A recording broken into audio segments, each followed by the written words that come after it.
What's up, everybody? What's going on, Sophia? How you doing today?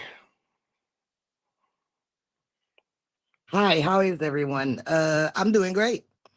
Cool. And how you doing today, Objective Ethics? It's a fantastic day. My apologies to you guys. Deconverted Man had reached out to me last minute. He's not feeling well, so I'm sorry. I know we were planning on doing a show with him, but we're gonna just we're gonna wing it. I think you guys have some good stuff on the table. Uh, really having a great day already. I just had my first cup of coffee. My day is already starting out well, so I'm optimistic. Perfect, perfect. So what we're gonna do, folks, is we're gonna let Objective Ethics sort of interview us because he's sort of new at understanding some of these concepts like non-dualism, idealism, mysticism, in Sophia's LFM model. So he's going to kind of go around and interview both of us on different questions. Um, yeah, so we're going to do that. I know that the public demands answers, so hopefully that did satisfy you, Joel, and everybody else out there in YouTube land. So we'll go ahead and get this party started for Hey, you guys. Joe. So Yeah, that's outstanding. yep. Hello, Joel, and everybody in the audience. Because I have had the pleasure of interacting with you guys both for it's been a couple months now, and we've always gotten along so well. And I've been so fascinated by some of the things you guys said. But it occurred to me the other day that I really don't have a solid handle on what the actual arguments are and what the actual views are. I know Scott's non-dualism position fairly well, but I don't really understand the argument for it. And I would really be curious to kind of have him flesh that out for me. And then Sophia, her mystic model or her LFM model is very interesting. And I've not really gotten a chance to hear how that really works and what the details are on that. So if you guys would let me just ask you a few questions about that and let me get to know you guys a little bit better and maybe help clear things up for the audience if they have any questions, I think that'd be a great show. Perfect. Offline, Sophia, you were just starting to kind of give a quick little explanation. Did you want to pick up where you were? Just basically repeat what you were just telling me about how you had submitted your LFM model to some physicists, and then kind of just go from there and let me know what LFM even stands for, because I'm assuming that's an acronym for something. Yeah, so the Lucifer frequency model stands for, that's what it stands for, LFM. The reason I chose, first of all, to make it clear, it is not a scientific model. It's more of a intuitive, philosophical model. And so Lucifer is what I picked because Lucifer in Greek means self-igniting. And so my model is basically just an extension of idealism. And in my model, consciousness is primordial. It is it's its own light. And that's basically where that comes from. Okay, so it's idealism. And with I'm familiar with in Hebrew, Lucifer and Luciferian means light bringer. So that's also very interesting, actually, how it almost like with the Greek translation and the Hebrew translation, it's as if you're bringing light or you're shedding light on information by using the term Lucifer. That is pretty cool, actually. Um, when you mentioned consciousness being primordial, um, am I understanding it correctly then that consciousness existed a priori? It was before any matter existed, or it was there a before, or did the universe always exist in this model? How does matter actually play into this? Well, in my model, it's kind of like a black hole. You could compare it to it. Primordial means to me, the way I'm describing it, it's not created. It just is, right? Like energy.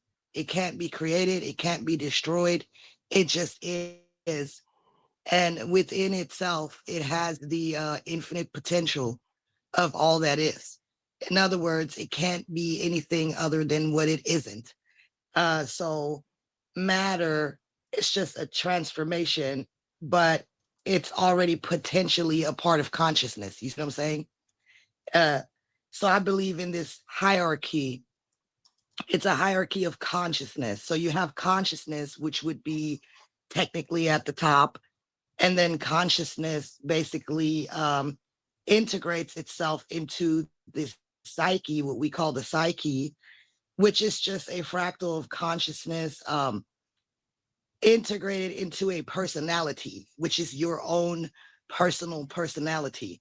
So consciousness would be soul, psyche would be the integrated soul into the form of a personality, your own psychological process, your own individuality, your how would I say that? Your own subjective experience. And Does that's that make any psyche. sense? I think so. I want to make Yes, sure. I and want to that ask would a be couple questions psyche. to make. That would be psyche. Okay, yeah. I just want to ask a So couple questions to make sure that I'm psyche is understanding, because not. I don't want to think. There's a lag. So I'm sorry. Go ahead. I was just going to clarify. Psyche is not. It's not technically the soul. Psyche is like a fractal of the soul. It's not pure consciousness. You see what I'm saying? Yeah, no, I think if I heard you right, you said that consciousness was at the top, and then that is essentially the soul. And then below that is psyche, and that's our integration with the soul. Did I hear that correctly? That's right. That's the soul integrated into a personality, your subjective Right. experience. It's saying how information integration works, basically, with the field. With Okay, so I'm pretty consciousness clear being the on psyche. primordial field. Consciousness is the primordial field. So when you use the word Coming through soul, now. it's roboting a little bit. Are you hearing me? Yeah, I'm hearing you okay. Shit. Sophia, you are Yeah, I hear you. roboting a little bit. And a lag. Let me switch internet, man. Yeah, it happens like that. Shit. Well, while yeah, Just now, I'm trying to realize connection. I'm switching internet. Can you hear? yeah, you're roboting really bad. Maybe go out and come back in.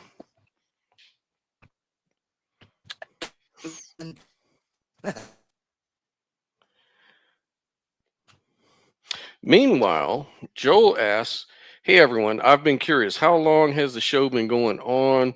Have Scott and Sophia both been here from the start? Did y'all meet through this shared position, or have you been friends before that?" So, to answer that question, this particular channel is about a year old, I guess, maybe a little older than a year. I think I haven't really checked that out. However, Sophia and I met way before that, and we had another channel where we talked about politics and stuff like that. And I just really lost interest in that sort of discussion. It just became so divisive, and people were trying to threaten us, on so many different things, like physically threaten us. And some people were trying to lodge lawsuits against us for they'd crash out, and then they'd come on our channel and crash out, and then it just became very negative. And then if we showed the video of them crashing out, they were trying to threaten lawsuits and stuff like that for showing them in a bad light or whatever. And I was like, this ain't what I'm trying to do. I'm not trying to live like this. Like, why do I need to come every week, do a show where we just get all this grief for nothing? Like, we try to be very middle of the road and stuff, but it's like people on both sides were just so angry. So that's when we just really made a hard stop and said, you know what, I'm not doing um politics anymore. I'm not discussing it. I mean, the whole topic just sort of made me sick. And so that's where we met initially. And then maybe about a year later, we decided, maybe we should talk about philosophy. and both of us, as we learned, we were both sort of non-dualists in a way. She was a mystic, and she explained what she meant by that, and she understood idealism, and the things I was talking about. So yeah, we just picked it up from there and said, we may not always agree on everything. That's fine. We may not see or explain everything in the same way, but maybe we can turn this around. And instead of having this contentious sort of sick, damn crazy conversation with people, maybe we can turn it into something positive, and we can have open discussions and have more unifying sort of discussions about philosophy and spirituality and all of that. So that's how it got started. Yeah. Thanks for the answer. Yeah. I like you, not about politics. It gets too personal to discuss and disagree calmly. It really is. It's a mess, and I don't like that kind of you know conversation. I don't see what the point is. If people don't agree and they have to get angry like that, then it's probably not something you should talk about with that person. I don't know. Maybe I'm crazy. No, I'm with you, brother. You guys know me. I avoid politics, actively avoid politics. I have I have had a debate, a formal debate. As you know, you guys did a debate review when I crushed that Christian nationalist, Hmm. that William guy. And Yes. I did not feel bad about doing that at all. I actually enjoyed that. He got everything he deserved. He got everything he asked for, and more. But that was really debating biblical morality more than anything else. Yeah.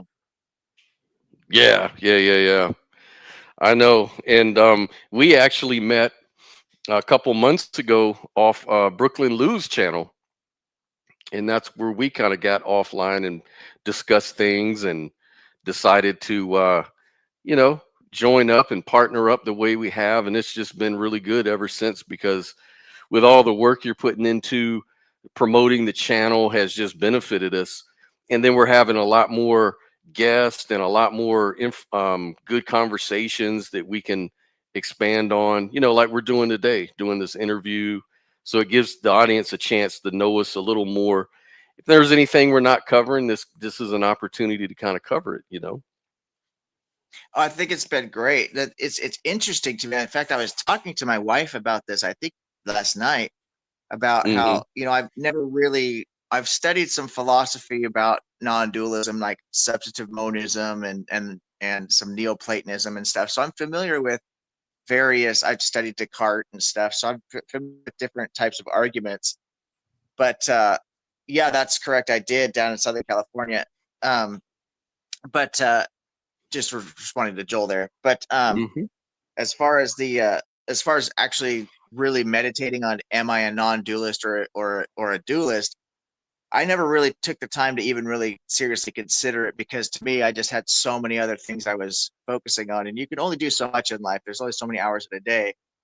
And but the way that I live my life, I call everybody brother, sister, family. I treat people like we're all related. You know what I mean? Like I live my life very much like an idealist or a non-dualist, just naturally the way that I function in the world. So a lot of the way you guys talk and the way you guys act is just fits naturally with my personality, but I don't necessarily have a solid position on dualism or non-dualism, because I mean that's a really deep question that I don't know how anybody can really have a solid position on, to be honest with you, because there's just a lot that's tied up to that, and it really depends on what people mean when they say non-dualism, because in philosophy there's actually different concepts, but it really started like with the idea. Well, I can't say it started there.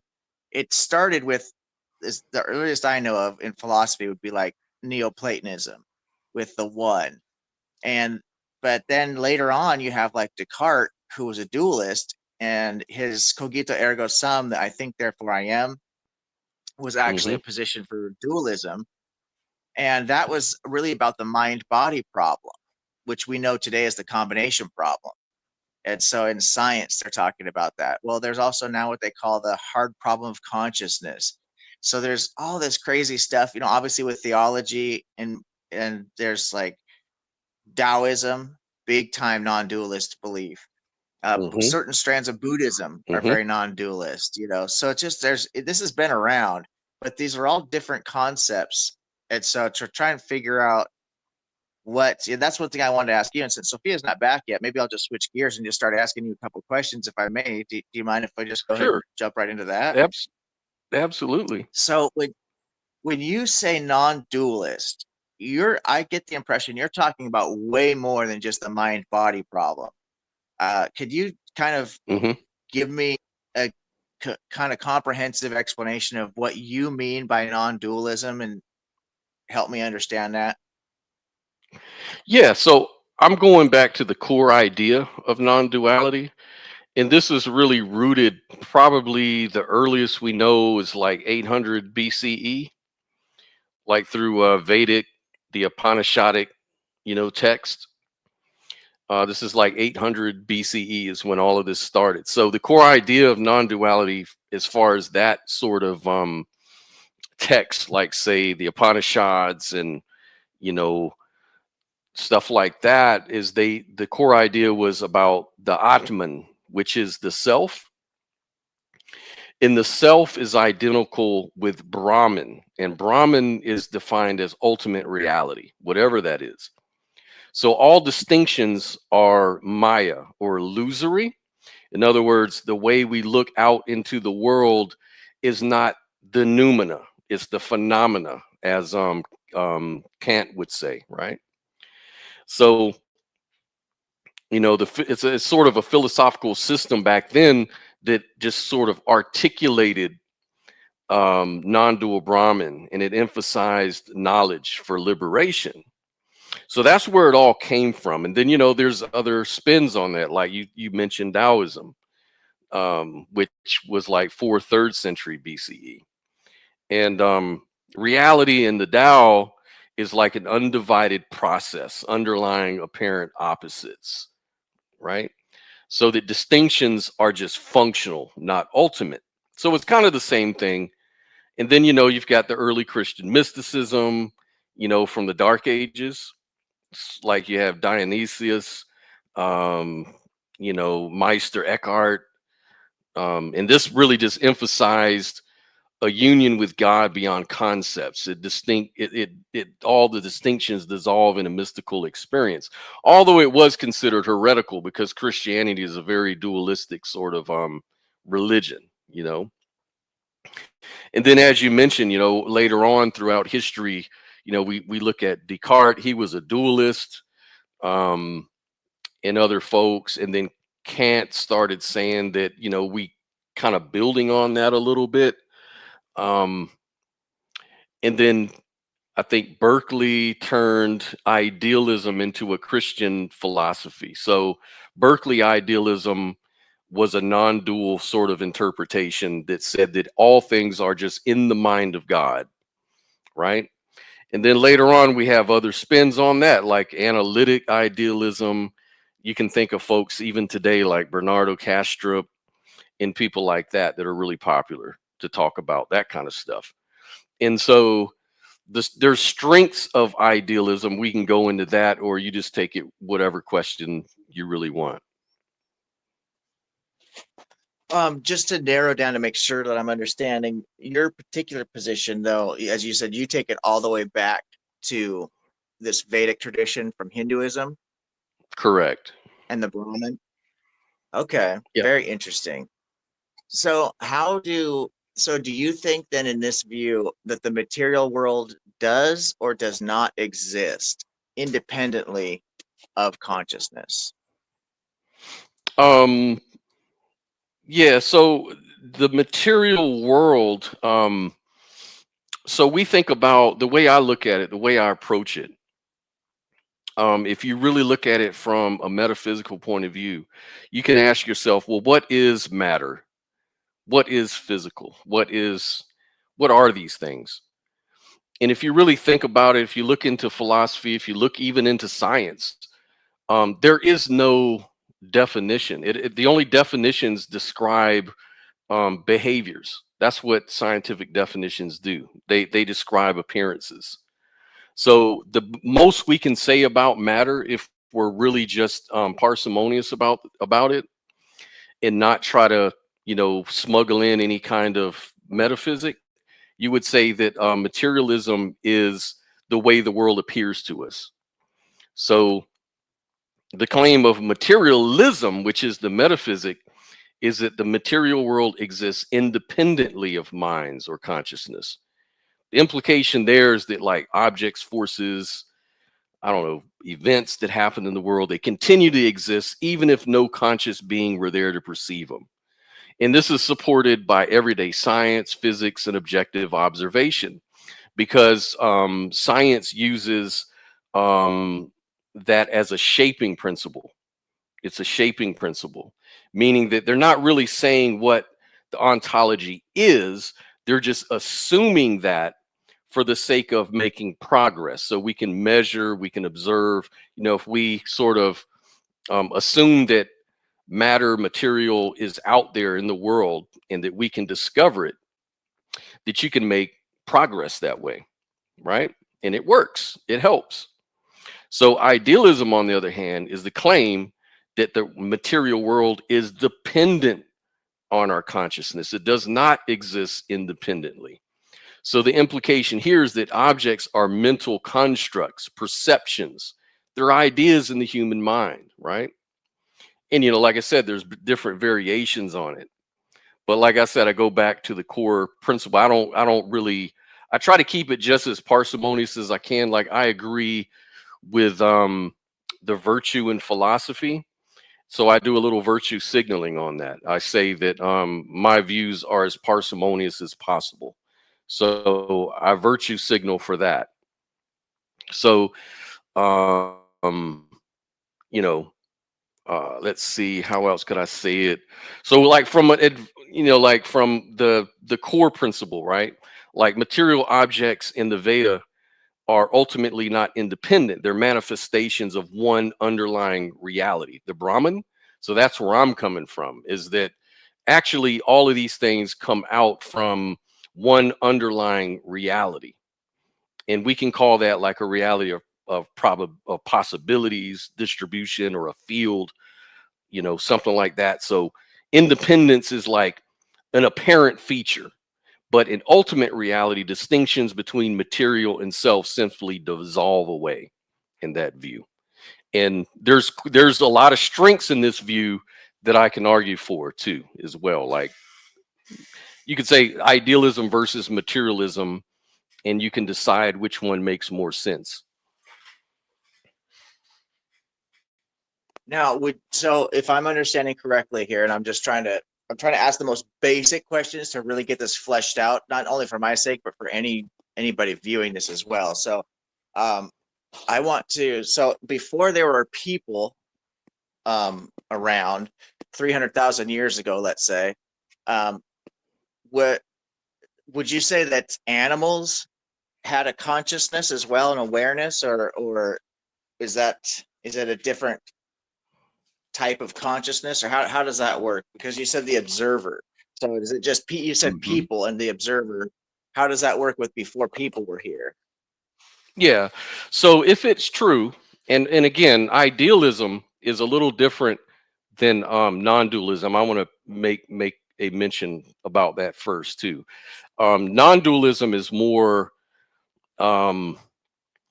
sort of an approach to the world, whereas idealism is a philosophy of the world, and it's a model. It's a model of how reality really is. It's an ontology.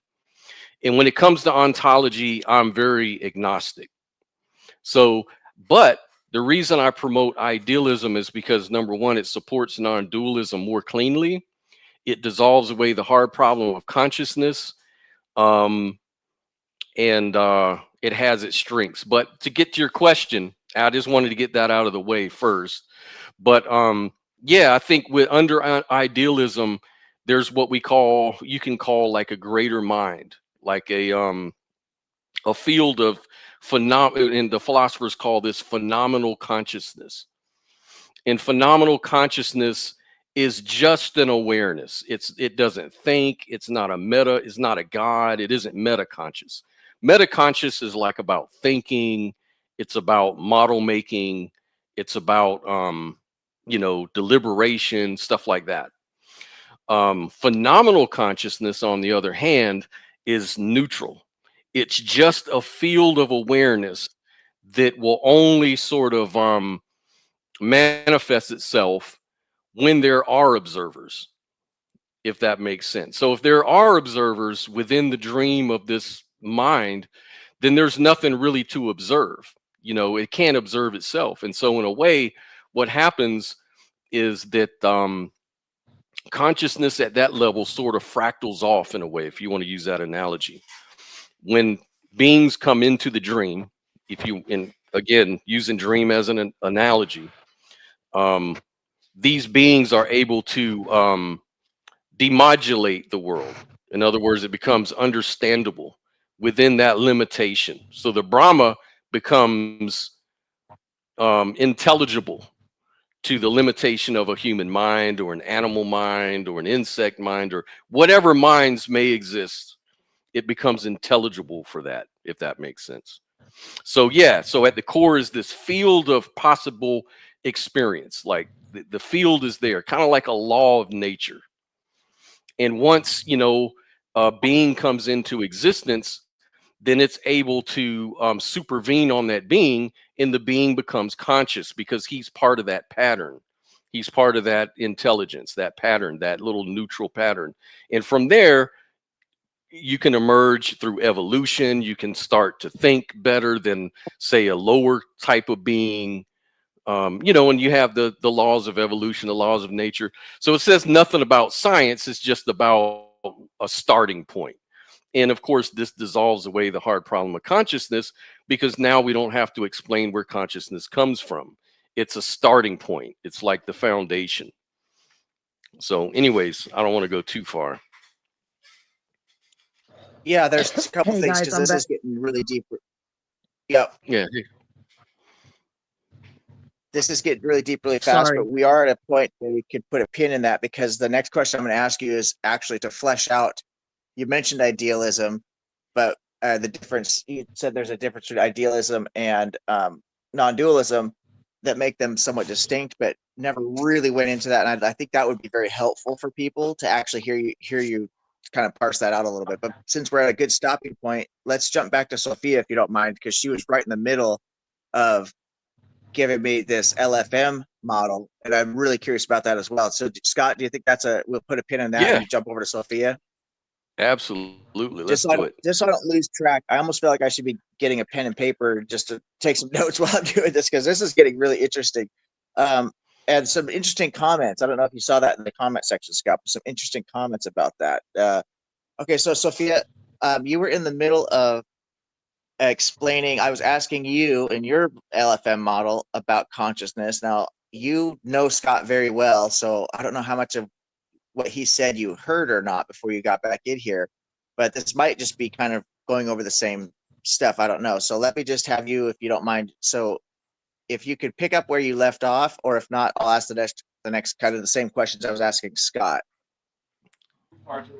Yeah, unfortunately, I didn't hear anything. I had a complete crash, and I had to reset and everything. So I didn't hear anything. So you could just go ahead and I know I was explaining my model, and maybe I should go over a few more things before you ask me a few more questions. Is if that's okay?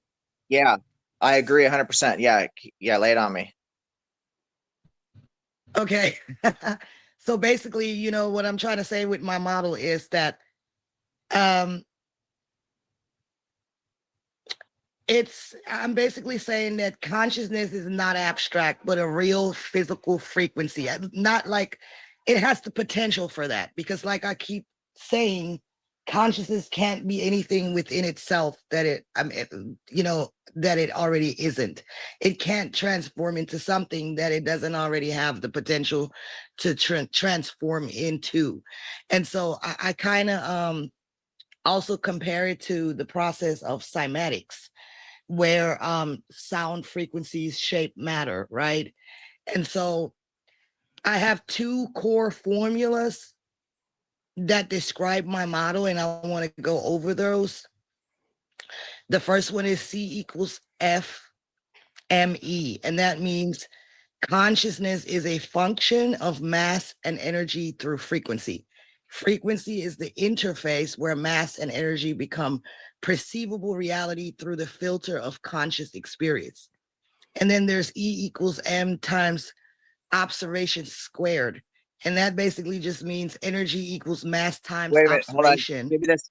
Give me this sec. I'm sorry. I'm writing this down so I can keep up with this. So I got C, which is consciousness, equals F, which is frequency. M was mass and E is energy. Is that right? Yes. Okay. Give me the second formula. The second one is E equals M times observation squared. That's basically, that basically works like an amplifier. And that's energy equals mass In times other- observation squared.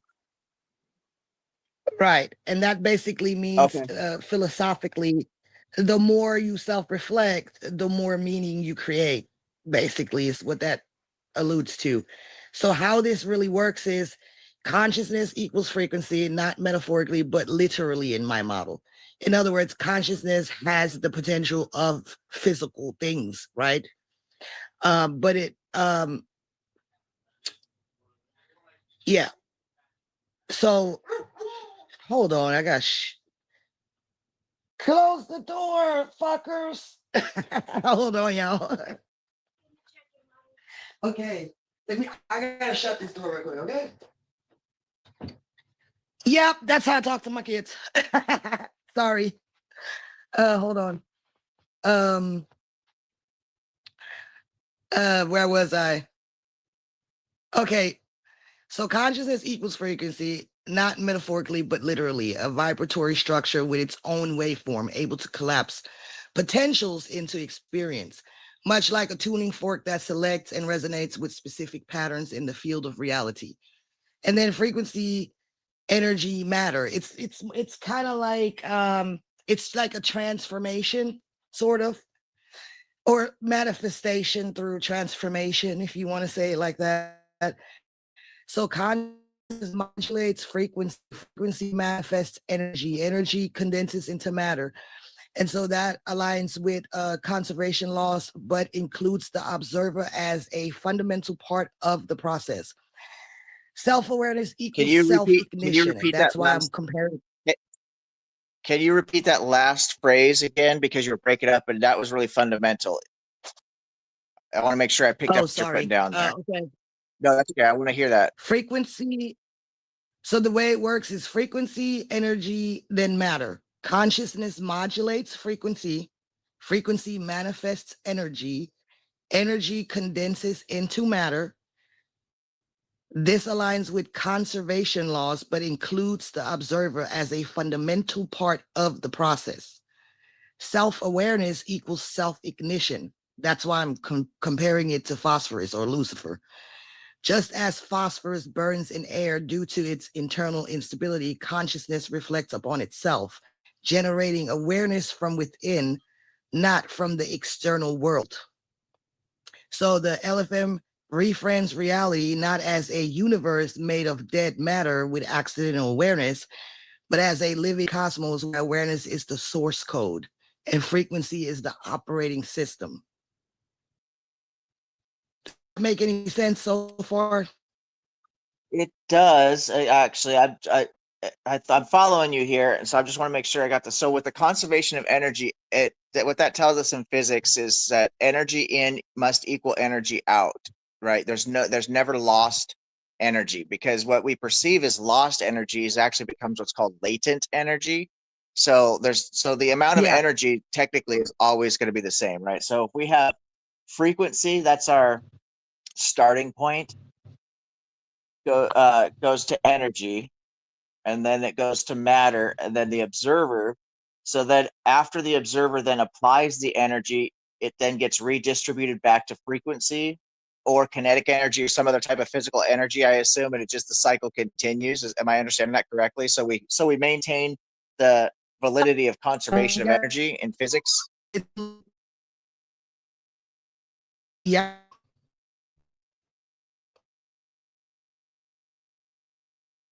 Loop.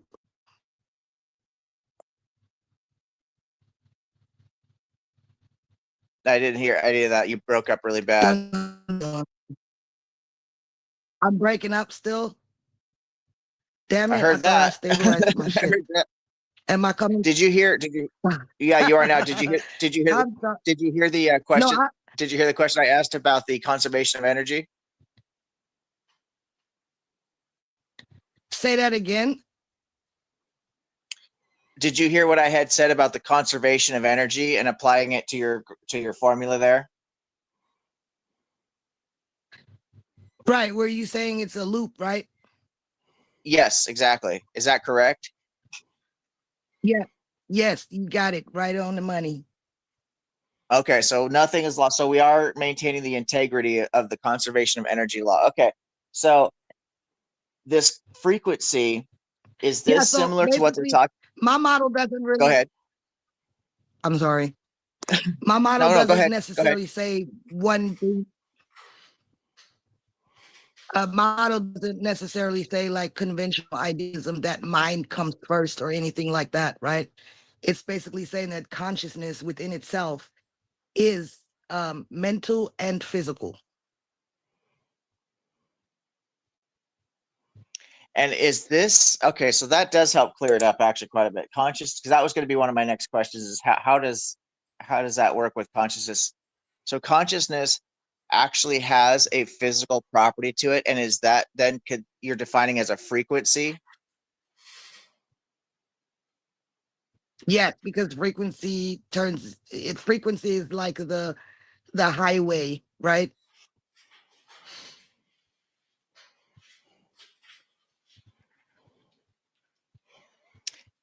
And in this, okay, so in my understanding of cosmology, and obviously this is going to be theoretical cosmology because we have no way of really testing all this. Because of the basic argument that you can't get something from nothing, we have the universe is something, so the universe has always existed. So I do believe that the universe has just always existed. It was never created, which would mean that energy, it follows along with physics, that energy can neither be created nor destroyed. Energy can ultimately be turned into matter to a degree. Energy is really, we think about it as the ability to do work, and we think of matter as the physical material that the work is being done on. So everything ultimately comes down to a combination, this relationship between the energy and the matter. Even massless particles like photons, for example, it getting into quantum physics with quarks and stuff, all of these ultimately have a type of quote unquote physical reality. And the energy is the ability for that Yes. physical reality to do some type of work. And energy has always been here. So is consciousness with this frequency, is that then essentially energy in a physical form, and we're referring to that as consciousness? So energy is aware of itself. Yes, you could compare it to a mind of infinite uh thoughts, right? And at some point, that imagine infinity in a pressure pot. So that's how we get the Big Bang, and then it fractals, and then it's like order out of chaos. So it's not random, it's organizing itself through the physical experience. And it's And not then how necessarily go does the ahead. second law of thermodynamics, the law of entropy, how does that factor in? Because in thermodynamics, we have the law of entropy says that in a closed system or in the universe, which functions similarly to a closed system, things will ultimately work towards disorder throughout time. over time. How does that work with this model, or is that even taken into consideration?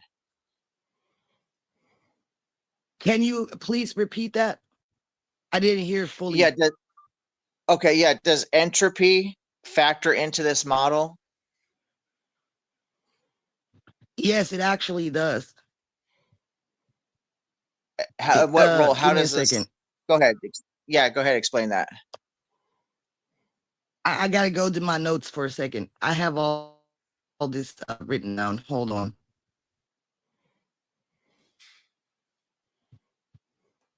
It's just I have a lot of shit in here. 1 second. Do you want to, while you're looking for that, since I'm at You at asking a me? good stopping point? Yeah, let me ask Scott No, to pick up I where he have was it. at. Is that it? Oh, you got it? Yeah. Okay, go ahead. So let me see how I can explain this best.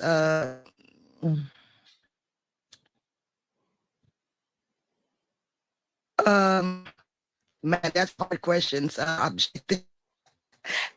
Prepare for this.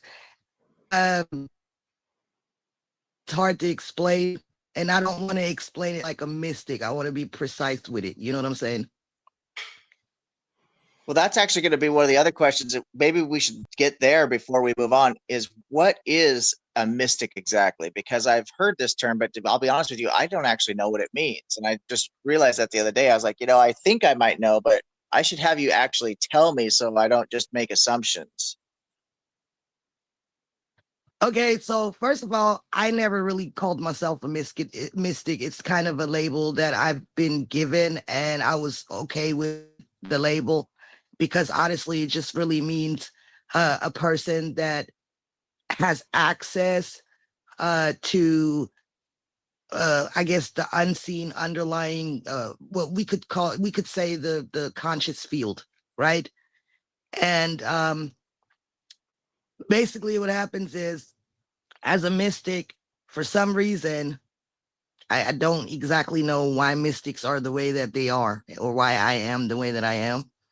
I know there's some kind of connection to trauma, but that's besides the point.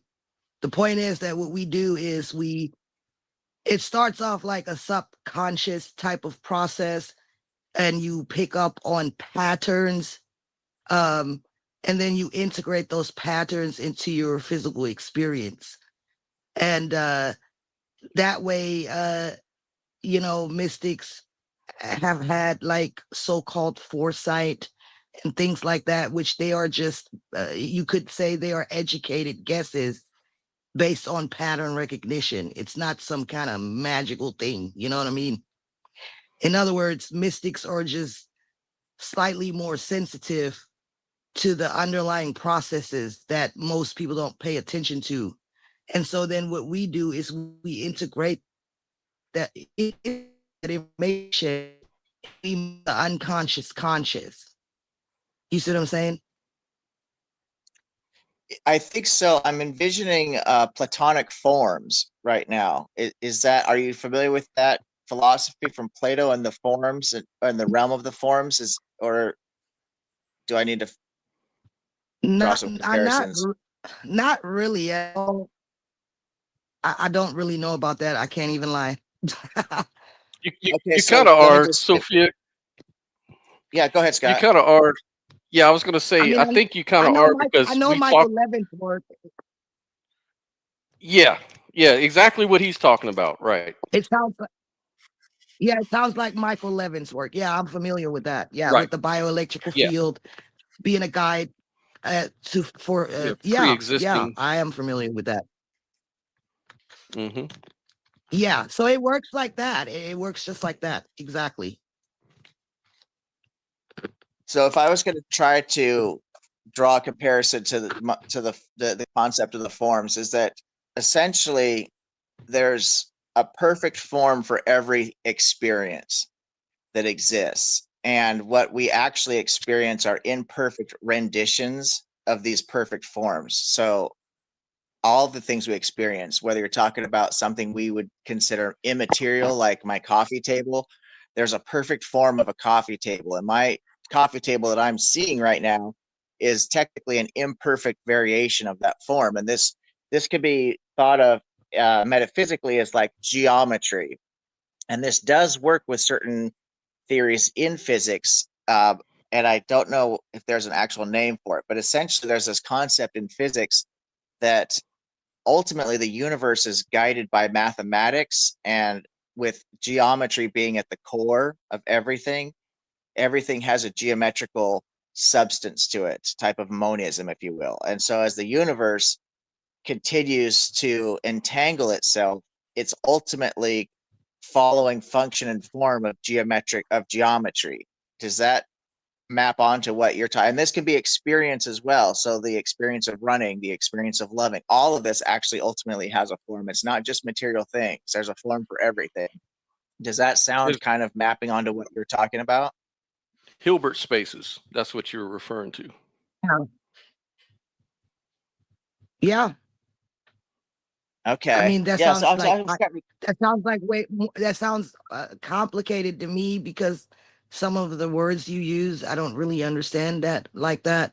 Like I said, I'm an intuitive. I'm not some, you know, I don't have a formal education on these things. Well, I think you're absolutely brilliant, Sophia. I think that you know, this is a type of inherent, or maybe like you said, intuitive thing that you're becoming aware of, or you have an awareness of, and it's not something that people are giving to you out of a textbook. So I think you're brilliant, and I really am fascinated by all this. I just trying to make sure, I'm trying to dumb it down as much as I can for anybody, including myself, who hasn't really looked at these things from this viewpoint before. And I think you guys are doing a great job. And I appreciate your patience with me, because this is new to me in a lot of ways, although I do understand the philosophy. You know, obviously I understand the physics that we've been talking about, and I'm trying to map those understandings onto these models that you guys have. And you guys are just doing a great job communicating that. And I appreciate you guys being so detailed, because it's really helpful. Well, thanks Cool. for, being for the interest that you show, and giving us a way to explain it, because it is really hard to explain. But at the same time, what we're doing on this show, we're exploring a lot of different topics, and we're learning a lot as we're going along. And it just kind of seems to turn out that what I'm intuitively tuned into seems to be something that's actually being explored, and that's kind of where I was like, oh, okay, let me learn about these things, because that seems to be what I'm kind of experiencing as a mystic, and so it's fascinating for me too, believe it or not. I surprised myself. So would you, The just out of work of curiosity, go ahead, Scott. there's a yeah, I was going to say something I think would be really helpful to kind of bridge everything together, is to look at the research being done by Dean Radin. I don't know if you're familiar with that guy. No, I've not heard of him. Okay. Me neither, Scott. So You got one me of the on that things one. we can do, yeah, I know. That's what I was trying to get you to watch the other day. But Well, I Dean, but couldn't. what we, Try having my huh? life right now. Yeah, I couldn't, I Scott. Try understand. having I'm my just life saying. right now. Look, I gotta Yeah, tell y'all this. I had a full-blown ego death. I thought my damn fucking brain shattered into fucking pieces. I had to lock myself in a truck, and I just uncontrollably had a trauma release that I've never had before. And my body was just violently going into convulsions. I know that sounds like straight up over exaggerated, but I thought my mind completely shattered. And then no, I after know you that, went through that. I Yeah, was going yeah. through, yeah, and then after that, it was like for the first fucking time in my whole entire life, I felt like me. You know what I'm saying? Like actually knowing myself. And man, I can't even talk about this shit. I'm almost about to cry and shit. But like it was fucking crazy, y'all. And there were no drugs involved. I'm telling y'all right now. It was just all I had like the last, like it was like the pressure was just getting so fucking hard. I had kept so much shit in my entire fucking life that what Alex did was like the last fucking straw, and it just was like fucking explosive. You know what I mean? And then I had to settle down and just kind of work with that new energy, and I feel like a whole new fucking person. Like y'all will never understand. So that's why I haven't really been Yeah. able to watch videos and focus on stuff. Like I had to really like get my own shit together, because fucking dealing with a covert narcissist, it makes you fucking delude, like their delusions becomes your reality. You don't even know who the fuck you are anymore, you know. And it just, I had to like go on this retreat and basically put my mind back together like very fast, because I felt like if I don't do that, if I don't do this self therapy, that I was not gonna make it. Like I swear to God, I thought my psyche was gone. I thought my psyche was just shattered to pieces for good. Anyway, rant No, I over. get it. I'm back in black. Yeah, no problem.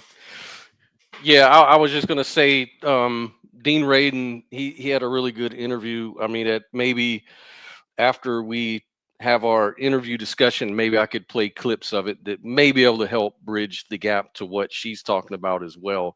But also the other mechanism I would throw in is bioelectric fields as the mechanism to do all the things that Sophia was referring to. But again, this is a lot of information, objective. This is like so much to go through and unpack that it would be impossible to do on this one particular show. So that's why we always take things in pieces and we just explore, little different aspects. And it's so hard to do an entire show to pull all this stuff together. But anyways, go ahead with your questions, man. I don't want to derail. Yeah, no, so far I'm picking up everything you guys are putting down because I'm breaking it. As you guys have seen, I'm trying to pull it back into stuff that I can relate to in physics or in philosophy. And so I'm actually following it pretty easily. And it is very complex. And I just see Chris Moore jumped into the chat. It's always good to see that brother. So glad he joined us today. Mm-hmm. So with the consciousness concept, consciousness being at the fundamental root of it all, and consciousness being viewed as a frequency, which gives us a material aspect to it. Frequency could be an electromagnetic type of energy, Mm-hmm. right? Like photons, things of that nature, massless particles, like wave function, I guess I Yeah. should say. Okay. And so then would you guys agree with what I said about the universe and the energy always existing? So this was never created, right? This has always been around. It just is taking different shapes over time. Correct. Absolutely. Yep. That's right. And Scott, you mentioned something about the observer effect. And I was curious about that with how that functions, because I never really got the clear understanding, and we put a pin in that. So can I jump over to that? Because I think we're both, you Sure. and Sophia are kind of grounded at the same point here. So this might be a good transition. With the observer effect on this theory of consciousness, if there's, you said consciousness isn't really aware of itself. Did I get that right? Right. That is correct, because it's not, it's if you think about it, it's like one thing.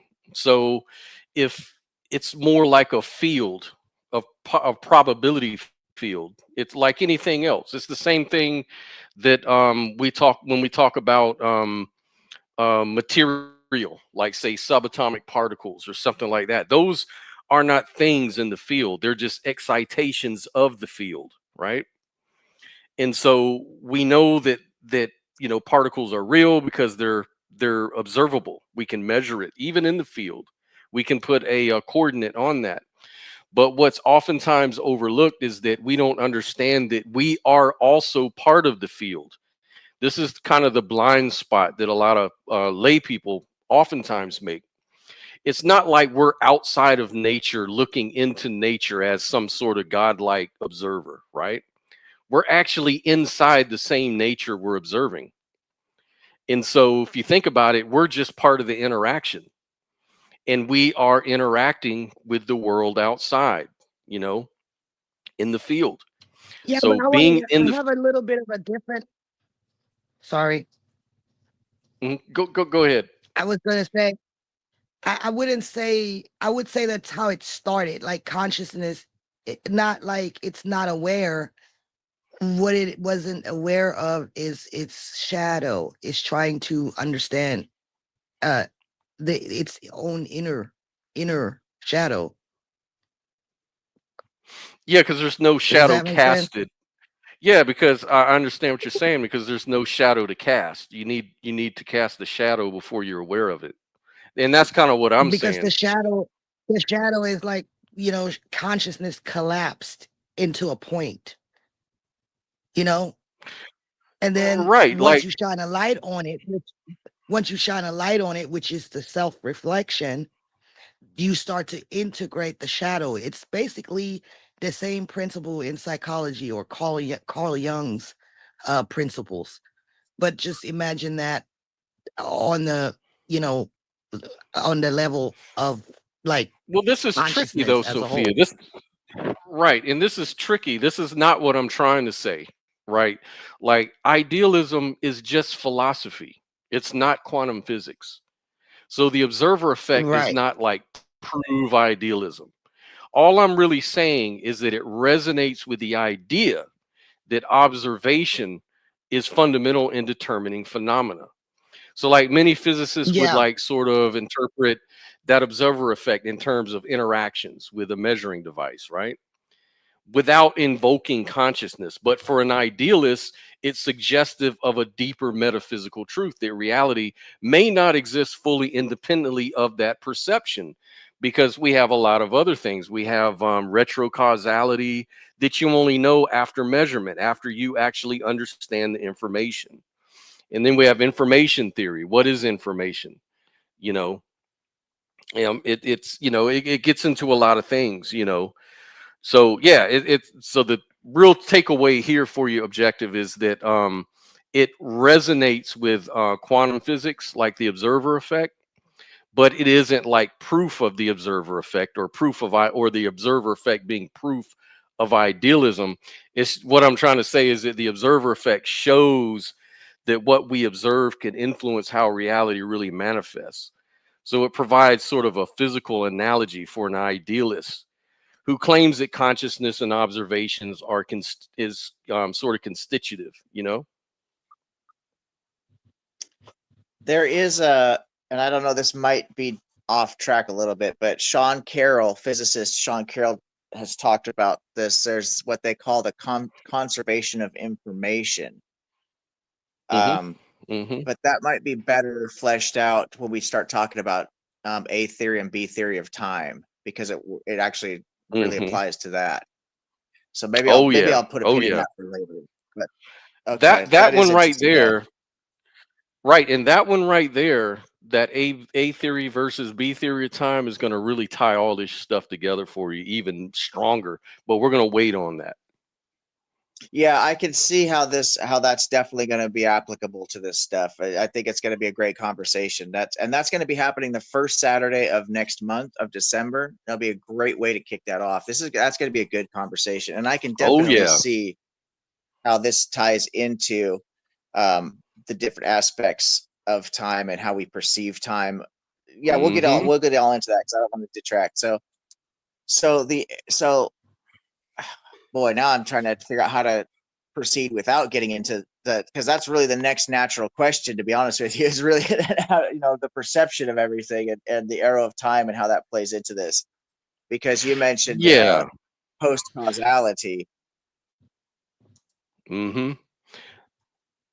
Uh-huh. And yeah, I don't want to give away any tricks, because we're definitely, because I'm telling you, man, that is going to tie everything together. That's one of the main strengths of idealism, when you try to combine the science with it, with the philosophy. The A theory or the B theory of time is really what ties all that stuff together. But there's also Right.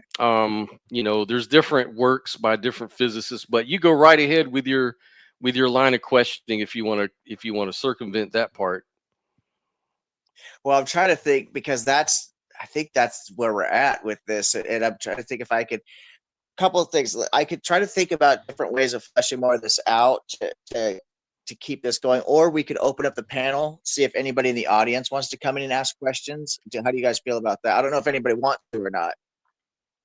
I'm okay. That's fine. Because I feel like there's so much to unpack, and the best way to really unpack it is just questioning out of time. If you don't have any questions, I mean, I can also maybe throw some things out there to kind of get your wheels turning, or we can get folks from the audience to jump in with questions, and we can sort of dissect from there. Like I don't know. Let me see what we got. Who's out there? We only got one person. Oh, we got 0 people in the audience right now. But so let me do this. Are you familiar with physicist Stephen Wolfram? No. Oh, Okay. there's nobody watching anymore. I thought we had 4 people in here. Yeah, sometimes it's up and down. Like it goes from 6 people, then it'll show 0, and it's hard to say. It's not really in real time, I don't think. We have been accused of talking over people's heads, and that we need to kind of simplify things. So I Yeah, it think bores sometimes people. it can just be like confusing. Yeah. That's kind of what I Yeah. was trying to do, and unfortunately, probably it's my fault because I have also looked into some like philosophy and physics and stuff, and so I thought that for my own understanding, it gives me more of a fundamental, kind of almost an ontological basis for some of this stuff, and that's probably my fault for taking it there, because I think I could really dumb this down, and I shouldn't say dumb it down because that almost sounds condescending, and that's not what I mean at all. But I could really No. streamline this with some simpler questions like, uh, did the universe exist materially prior to any observation whatsoever? Because we're not the only, I mean, in my opinion anyway, we're not the only living organisms in the universe, nor were we the first, right? There's probably been life all over the universe, as massive as the universe is. So would you guys say that life emerged almost immediately, or would you guys say that consciousness is actually like, are immaterial things conscious? Let me try and simplify it as much as I can. So the rocks, do they have a level of consciousness? Um, That's my panpsychism. my an- yeah, my answer would be probably not, because a lot of this stuff is language. So here's a way to kind of spin that. Um, our view of the world is ultimately determined by how we construct or perceive it. I mean, in our subjective reality, even as a normative, like, what is physical, what is material, right? Like the stuff of reality. Um, and I would kind of like defer to something we could call like the Rulliad, which is like a theoretical limit. It's like a limit object in a framework. So our perceived world is just the result of how we sample a total computational structure, right? So like in idealism, like our conscious sampling plays a constitutive role in what really counts as reality, not just passively observing it like a pre-given physical world, if that makes sense. So we sort of our language, the kind of observers we are, sort of constructs the kind of reality we experience. And this is sort of promoted by folks like Stephen Wolfram and a lot of other scientists, that kind of like dig deeper. I don't know if you're familiar with Donald Hoffman. He kind of talks about the same The thing. He's way that another one. the way Yep, go that I ahead. would say that about a rock is like, I wouldn't necessarily say that a rock is conscious, but I would say that a rock still exists inside the field of consciousness. So a rock Yeah, doesn't necessarily perfect, know that it exists. perfect. It doesn't have like What it's like. self-awareness, right? But it's kind of like if you were a dreamer and you have a dream, you can, whatever you dream up in your dream, right? You can dream up other people with who you interact with. You can dream up oceans, and then you can dream up things that just sit there, like a chair or a rock or whatever. You know what I'm saying? So no purpose, just for scenery or whatever. You know what I'm saying? Like, it's still within your dream. That doesn't mean that you assign consciousness to every item in the dream. You see what I'm saying? Not necessarily. I mean, I'm trying to follow this, but I apologize, but uh, Scott kind of lost me there, and then I'm trying to pick up the pieces Scott laid out there, and then try to tie this into the dream concept. And you have to forgive me for my own ignorance here. So if the rock is not conscious, but the rock actually vibrates, it has a frequency. All matter has a frequency in physics, right? Are we on the same page with that? Yeah, it's basically just a frozen or a crystallized frequency. That's all. And when you say frozen, so my understanding of physics is that everything actually by its frequency means nothing is technically frozen. Like that, nothing. And Newton's law of motion, right, says everything in motion wants to stay in motion. Everything at rest wants to stay at rest. So I should say everything in motion wants to stay in motion until another energy acts upon it, and then anything at rest wants to stay at rest. But in physics, we know that nothing is actually at rest. Nothing is actually sitting still. So when we say at rest, what we mean is relative to another object. So I'm sitting on my couch right now. I feel like I'm at rest because I'm not moving, but I'm actually traveling around the sun at like 70,000 kilometers an hour or some shit like that, right? Like we're flying right now, but we don't realize it because we are at rest relative to the planet Earth. So nothing is technically actually at rest. The rock isn't even at rest. So I'm trying Yeah, but to conceptualize. it can be, Go ahead. it still can be, it can be slow down, you know what I'm saying, to where it appears that the pattern just stabilized. The structure seems to be rigid, not fluid. It's no longer actively reflecting or adapting. You know what I mean? So maybe not completely still, but definitely significantly slowed down. And is that relative to the observer effect, or is something so like the analogy with me on the planet, for example, in my couch, even though we're flying around the sun, is that relative? So if the rock is, you say, frozen, is it only because it's relative to the things that are around it, and it's actually moving at a particular, that frequency is vibrating at a particular rate? Or does it actually change speeds when you say slowing down? Does a vibration actually change speeds or rate? I should say not speed, but rate. Yeah, it's the frequency rate is just extremely low. Okay. It's like, Okay. you know what I'm saying? It's like, yeah, that's the best way I could describe it. Low movement, really, really low. So in physics, it was, let me see, I got something here. Strong atomic bonds lock the pattern in place. In physics, solids form when atoms lock into a rigid lattice. The lattice is literally a fixed vibrational pattern. Does that seem right to you? Yeah. Yeah. But it's still vibrating though. It's still actually Yeah. and it's technically still in motion relative to whatever other object, greater object of mass that it's relative to.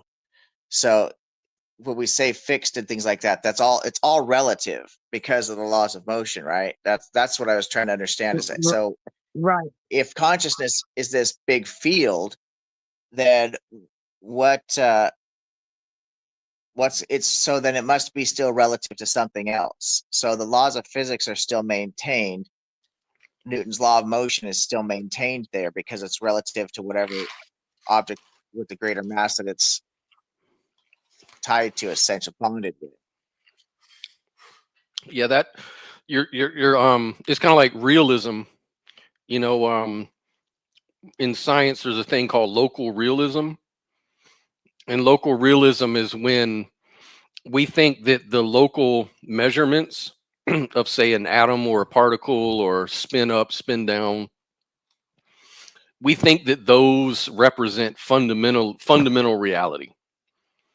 But there was a Nobel Prize won in 2022 where they debunked local realism.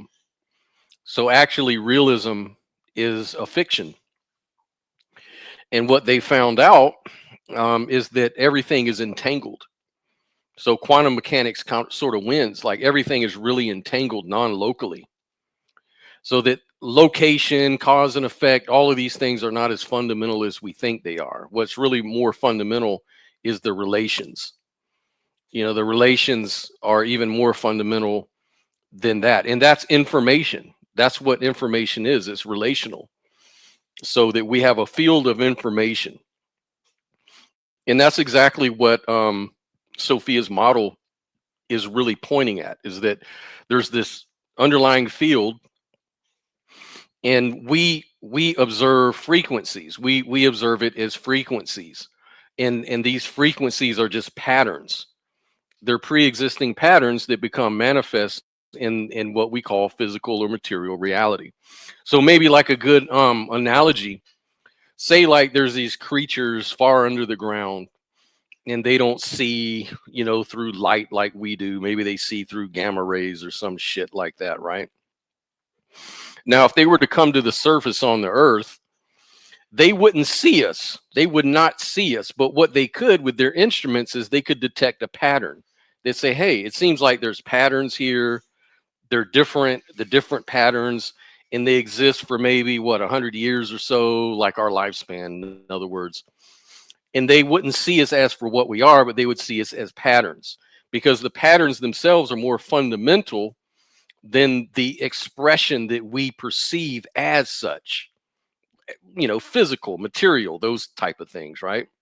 And so these patterns, these relations, that information is more fundamental. And that's kind of what this Nobel Prize was awarded for, non-local realism.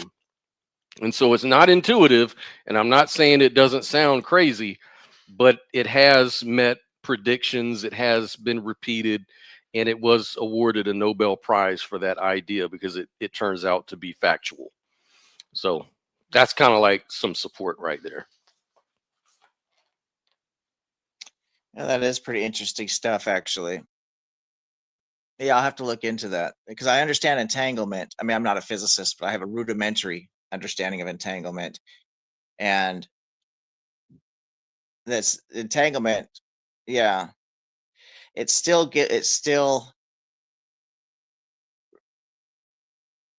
I mean, relativity, yeah, trying to map quantum physics into it, relativity, that's the theory of everything.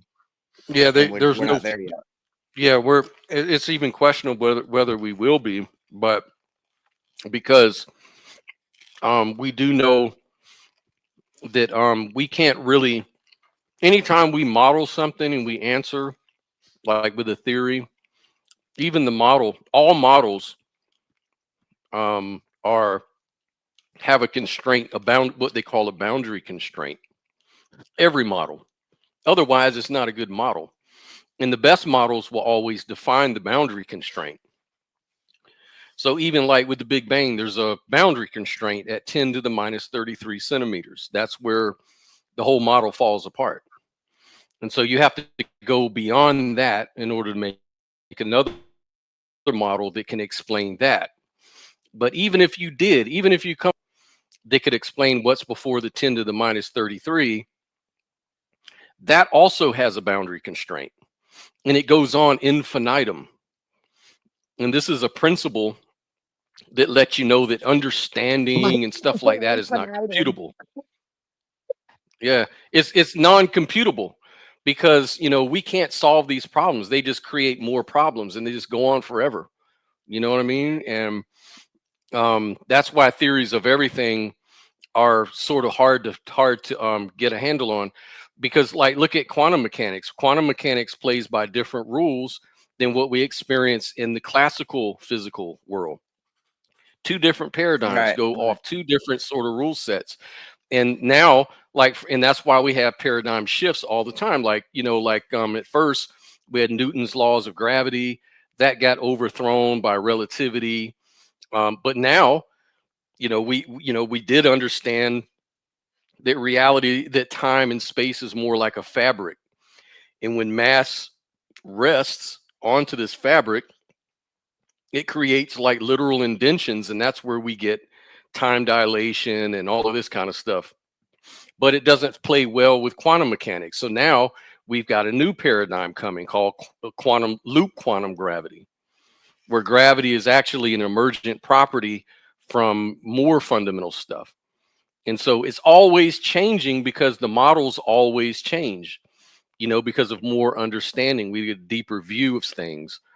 And that kind of overthrows the old paradigms, even no matter how sensible, intuitive the new paradigms are. It's kind of like I was reading something not long ago, like how people in ancient times would observe meteors falling from the sky. And it used to be called woo woo, like they were beliefs. They weren't really no one really believed, especially in the age of science, like in the age of the natural philosophers. They didn't believe in that stones could fall from the sky because stones are on the earth. Stones are under the water. Why would they fall from the sky? Because they would have fell a long time ago. Why would they still be up there to fall tomorrow, right? So the whole thing didn't make sense, and it was considered, just woo-woo bullshit, right? They were just stories people told. But now that we've got a paradigm shift, now we understand more about reality.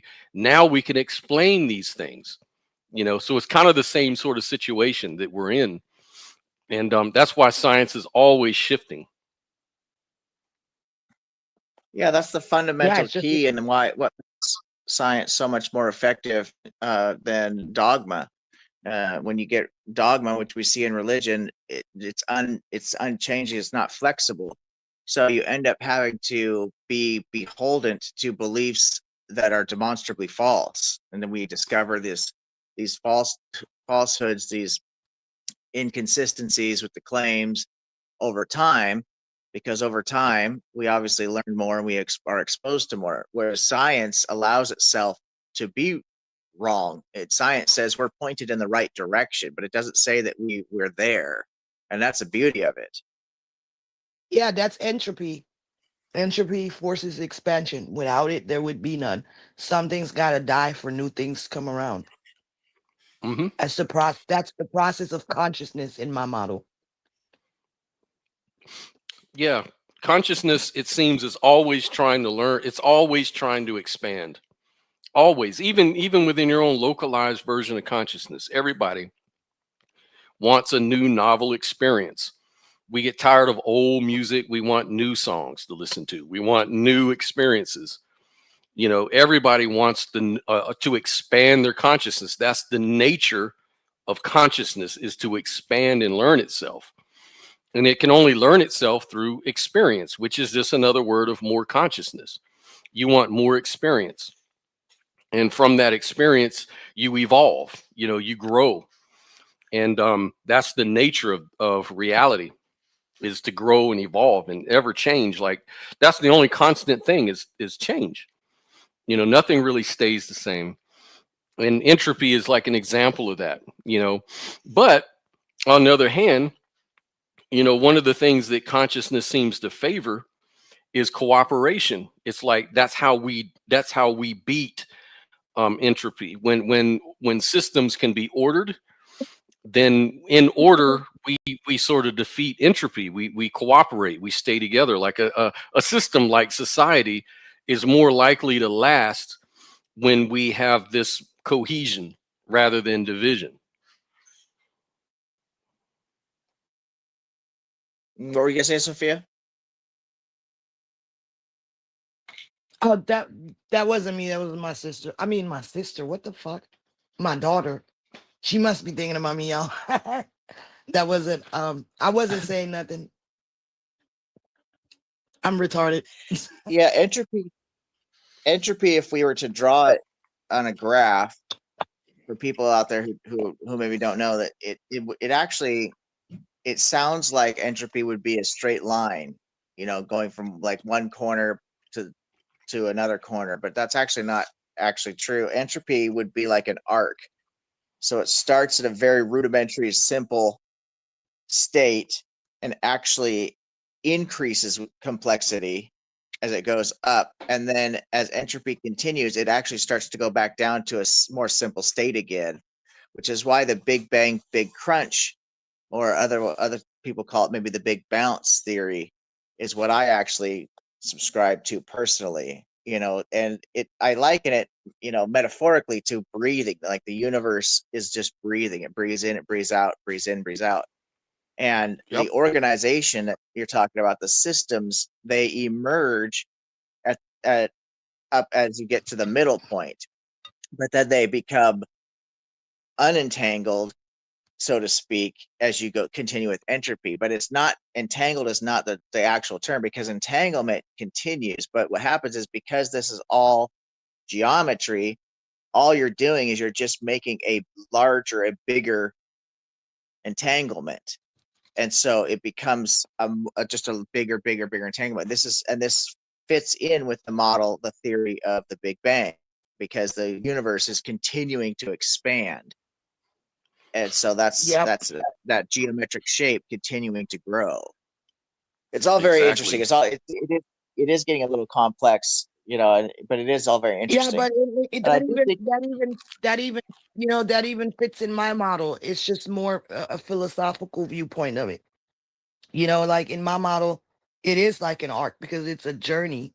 There's a beginning, a rise, a peak, a decline, and then an integration. So it's not just a straight line. It's not just static. You know what I'm saying? So that still fits into my model as well. yeah, that integration at the end, that's actually really fundamental to the whole process. Is it's really working towards this. It's all integrated technically, but it's working towards this larger integration. So let me ask the one question, I guess, that I have at my mind here that I haven't figured out yet, is what are the key differences between the two models, between Scott's non-dualist position and Sophia's LFM model? Because you said they're very similar, but what differences are there? Can you articulate those? I Yeah. personally have no clue.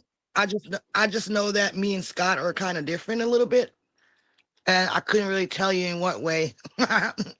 Yeah, it goes back He just to what we were talking about between me and you, Objective. I remember you made a comment on our last week's video, and you were kind of like confused about I don't know, and you said it's kind of true. You were saying that dualism is kind of true in its own way. Its aspect is true, but in another aspect it's not. And that sort of threw you off, which I understand because that's kind of sloppy in my language.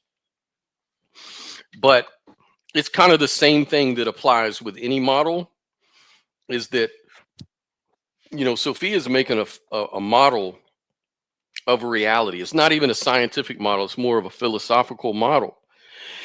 And so she's bringing in things like physicality, frequencies, the things of appearances, right? But yet she also understands that these things are an appearance within consciousness itself. So it's very tricky to break down. I couldn't really tell you how I would disagree, because like I look at things as framing. Like it just depends on, like, I look at things as far as, is it internally consistent? I never really say things are wrong. Like say you were mentioning the Big Bang model. Is the Big Bang model wrong or is it right? Someone could ask. And I would say that as long as there's no internal inconsistency, I can't say it's wrong, because we don't have access to the noumena. You know, the noumena is those things that are outside of our experience. Those are things that are outside of our limited mind. All I really know is an experience. All I really know is the logic that goes into these models. But to know whether the models themselves are quote unquote true, how would I know? Like that's the whole thing. I would just look for internal consistency with any model and say, yeah, I guess in this perspective, it works. In this other perspective, it works as well. You can have like say like Donald Hoffman, for example. He runs a simulation called the Game of Life simulation. I don't know if you're familiar with that, but it's called the evolutionary game theory is what it's called. And basically it's a mathematical description of evolution that happens to be very, very accurate, a very accurate simulation. It describes exactly what we should see in evolution that turns out to be true. And so in the game theory, it says that we don't evolve because we know the quote unquote truth. We evolve because of fitness payoffs. And fitness payoffs do not represent reality. In fact, the more that an organism knows the truth, then it dies off, you know, because it's all about a relation. It's all about fitness payoffs in that relation, and what relations reward payoffs and which ones don't. And as it turns out, knowing the truth does not promote evolution of anything. It destroys it. That's what the game theory turned out to show. Now, one person could say, well, that's sort of self-refuting, because if that's true, then even your theory of evolution can't be true, because you Yeah, weren't that seems evolved to know very truth. You evolved for counterintuitive. fitness payoffs. Seems counterintuitive, right? Yeah, And so the way that the well, yeah, scientists look I'm at it, just not though, is they familiar say with. that, well, it's only true within its boundary condition, but it's not true metaphysically or logically, or it doesn't have to be philosophically consistent overall. It just within the model, based on its assumptions, it if it works, it works, and if it describes things, it's useful. So it's kind of like a useful fiction.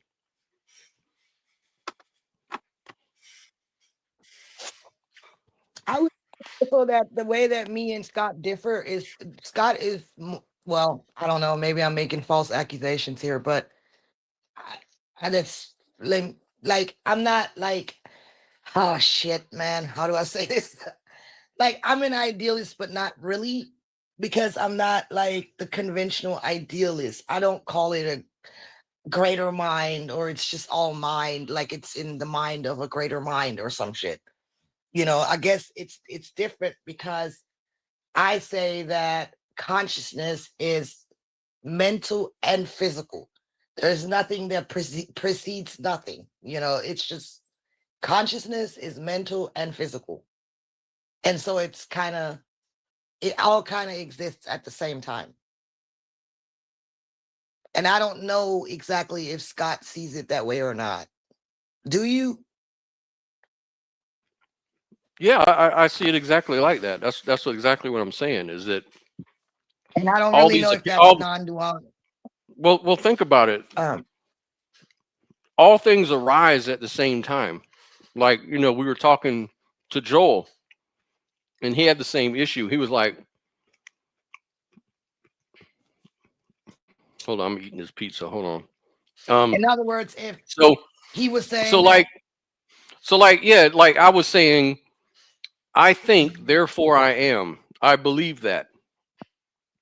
I'm 100% sure. If there's only one thing that I'm 100% absolutely sure about, and that's the fact that I exist, and I know I exist because I'm experiencing the existence.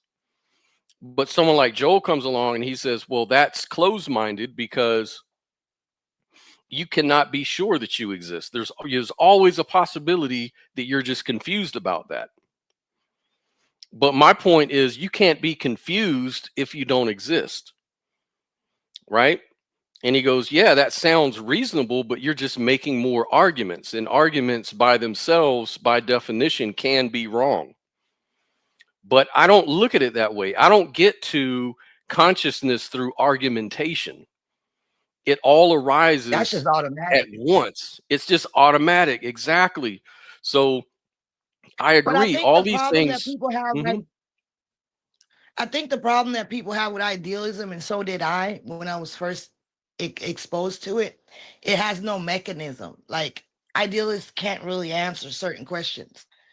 And so I feel like my model, it kind of offers um, a mechanism, right? It gives you an explanation on how consciousness potentially could actually work. That's the difference, I think, that people get confused because they need to understand some kind of mechanism. They want to understand, well, how does this work then?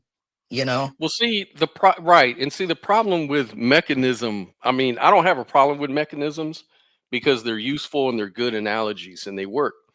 But the only problem I have with mechanisms is mechanisms are part of that same experience.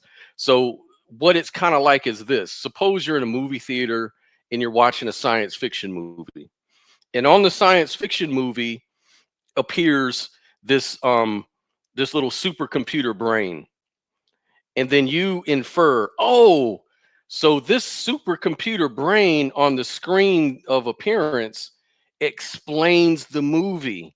So it's creating the movie, it's generating the movie itself. I'm looking at the movie and I'm seeing the brain in the movie, and it must be the case that that brain is the mechanism that would explain the entire movie. And to me, that doesn't make sense. That's circular. It's extremely circular. You are appealing to the thing that you're observing to explain observation, and that just doesn't work philosophically. And that's why materialism sort of fails as a metaphysical position, because it's a blind spot. It's like you're not aware that you're using something within experience to explain experience, and it just doesn't work.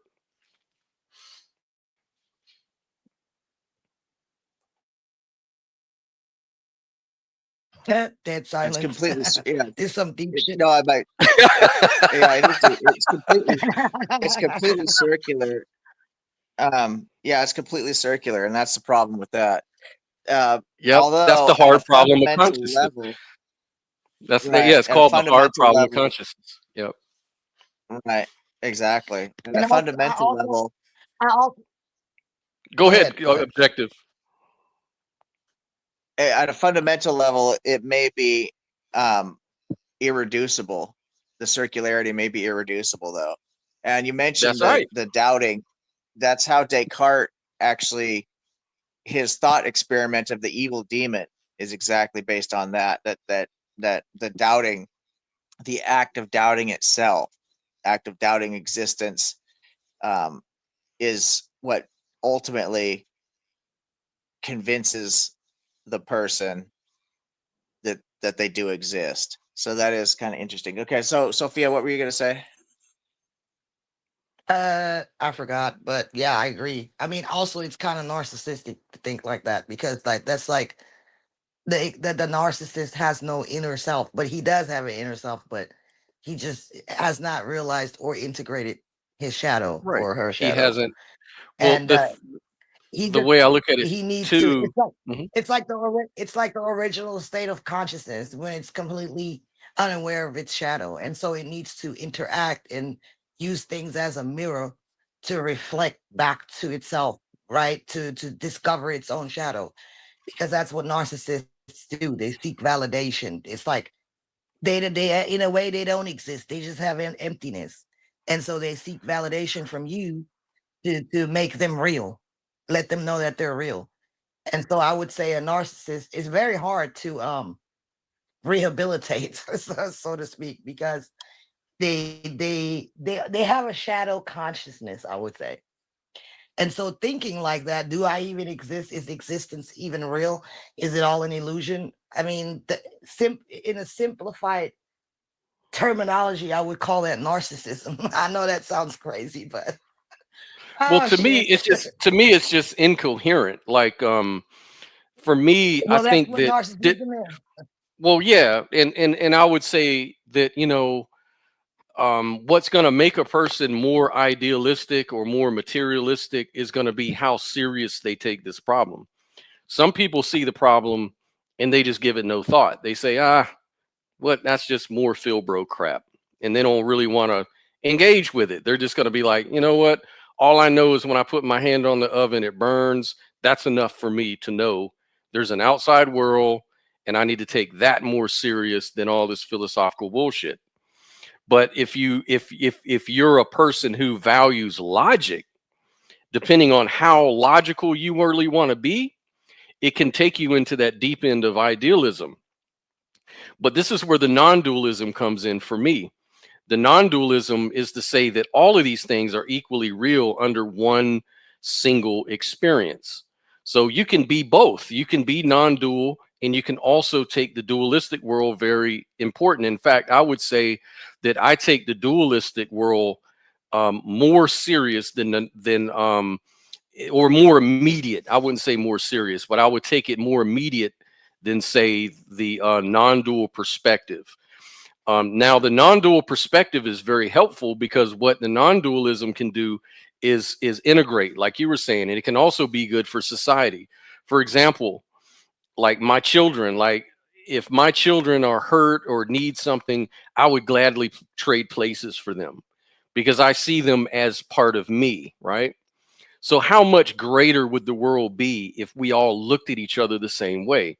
Like you're just an expression of me, and I don't want to see you suffer. It promotes empathy, sympathy, compassion, mercy, justice. All of these things um, come out of a non-dual way of thinking, a perspective. So it's got its place, and it's very cohesive in that way, and it's also very coherent with all for all the reasons we just talked about. But the dualism is very important too because it's immediate. It makes sense. Like without dualism, I wouldn't know if you were hungry so that I could feed you, or if it wasn't for dualism, I wouldn't have an ego at all. So I wouldn't know what mouth to put the fork because I have no self reference, because I'm just so egoless, I don't even know I exist. So there's got to be a balance, and that's where the Taoism comes in. It's all about balance and playing off the energies and stuff. Yeah, but though in my model or my philosophy, that leads to post-human. Uh, I'm pretty sure that humans are gonna die out, so it's too late for us. Say bye bye to the humans. Yeah, if you take it too far, right? You can't even try anymore because like consciousness is Yeah, gonna evolve, and there's gonna be a post-human, and the crabs are gonna die out. So like that's just how it goes. nihilism. That's not nihilism. That's evolution. You're wrong. You're completely wrong. Oh, You're I was trying to, absolutely wrong. I was trying to, I was trying to track what you were saying. So say it again, because I thought you were saying nihilism. No, that's not nihilism. I mean, it's the realization that the regular human, as we are, is no, we will die out. Oh yeah, yeah, yeah. Of course, exactly, exactly. And and dying out again. Um, I don't know. I don't want to go that far into it. But anyways, That doesn't- objective. it doesn't mean that consciousness will no longer express itself through Of course, localized aspects, but there's right. going to be a different type of maybe a human hybrid or some shit.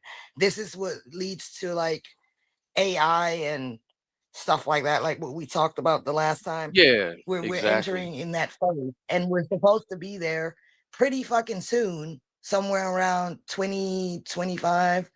I mean, hold up. No, like in like No, 25, 30 2030. years. 2030. Yeah. So, yeah, that's kind of what my model predicts. Hmm.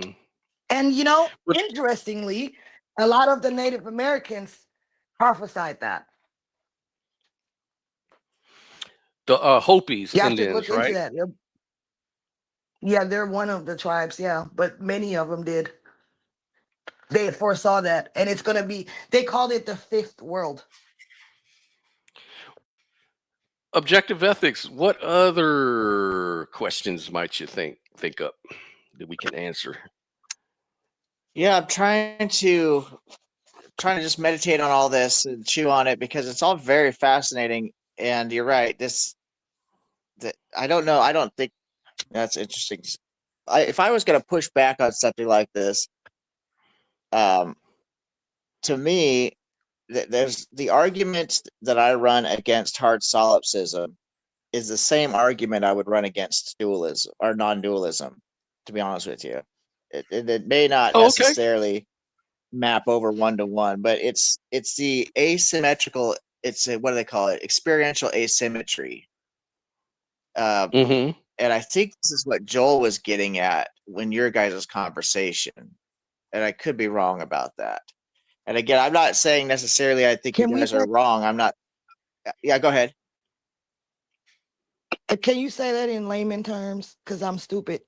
Yeah, What are you no, saying? for sure, for sure. So, in the simplest way to put it is, it um you okay? So when I feel pain, right, like Scott said, when I touch the hot stove, I don't actually deduce that I'm feeling pain. I experience the pain, right? It's not something that I cognitively am like, oh, I'm touching a hot stove. This is not good for me. I process all this information, decide that I'm in pain. No, I touch that stove and immediately my hand pulls back because I experience that pain.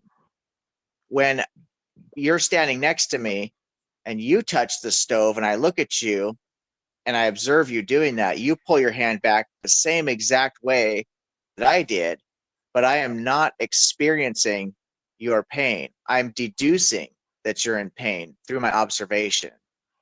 And so the asymmetry is we're both experiencing the same sensation, right? So that's symmetrical, but the asymmetry comes in that I'm not able to experience your pain and you're not able to experience my pain. We are actually deducing each other's pain. Does that make sense? Mm-hmm.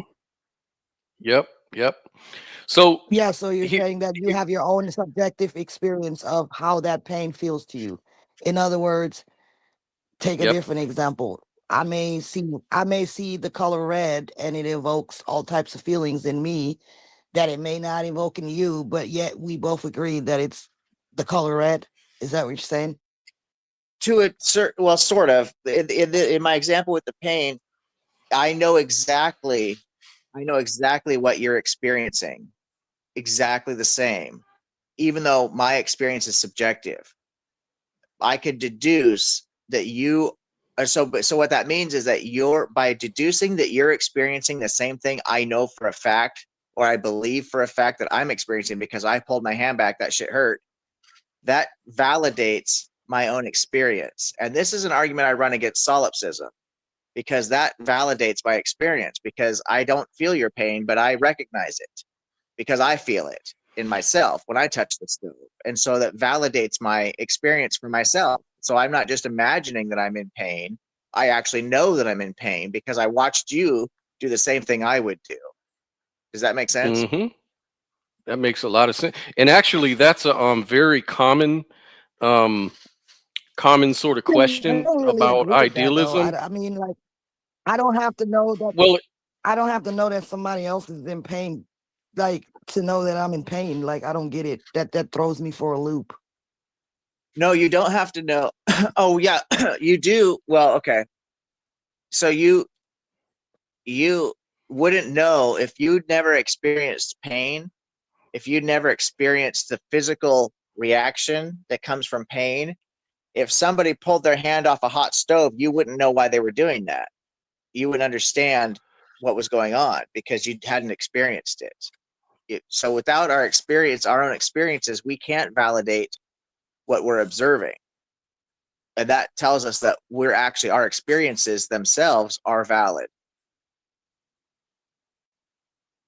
Like I could watch you if Right. I've never been in pain before, which is obviously impossible to try to hypothetically assume that you've never experienced pain before, and you watch me touch a hot Yeah, I was stove trying and to pull think my about that. hand Like, back. how is that? I know, right? And you watch me Yeah, touch a hot stove and I I pull my wouldn't, hand back and go ahead. right. I wouldn't know if unless I had experienced it myself. I get it. Right. Yeah. Okay, So so what that's a does that I'm just trying yeah. to understand. Like, I'm trying to understand. Okay, so what, how does that, like, what's the question? Or I don't know. Like, what's the So question? it not only implication. does it validate my own experiences, but it lets me know that your outside, your external, what's external to me is valid, because deduction of pain is external to me. Experience of Hmm. pain is internal to me. So that gives me duality. I don't experience your pain. I deduce it. I watch, I observe, and I do deductive reasoning say, Sophia is yelling and screaming and running around the house and holding her hand and like, who the fuck left the stove on? And that tells me that she's in pain, but I don't experience your pain. I only can deduce it. But I know that Hmm. that validates my own experience. So in this, again, I only run this argument against solipsism, never against non-dualism. But it seems to me that it would actually work both for You this would as think well, so. because it tells me there's a separation between what I Yeah. can experience and what I can deduce. There's a hard line there. Right. Right. Right. And that like I said, that's a very Right. common objection to idealism. For example, non-dualistic idealism.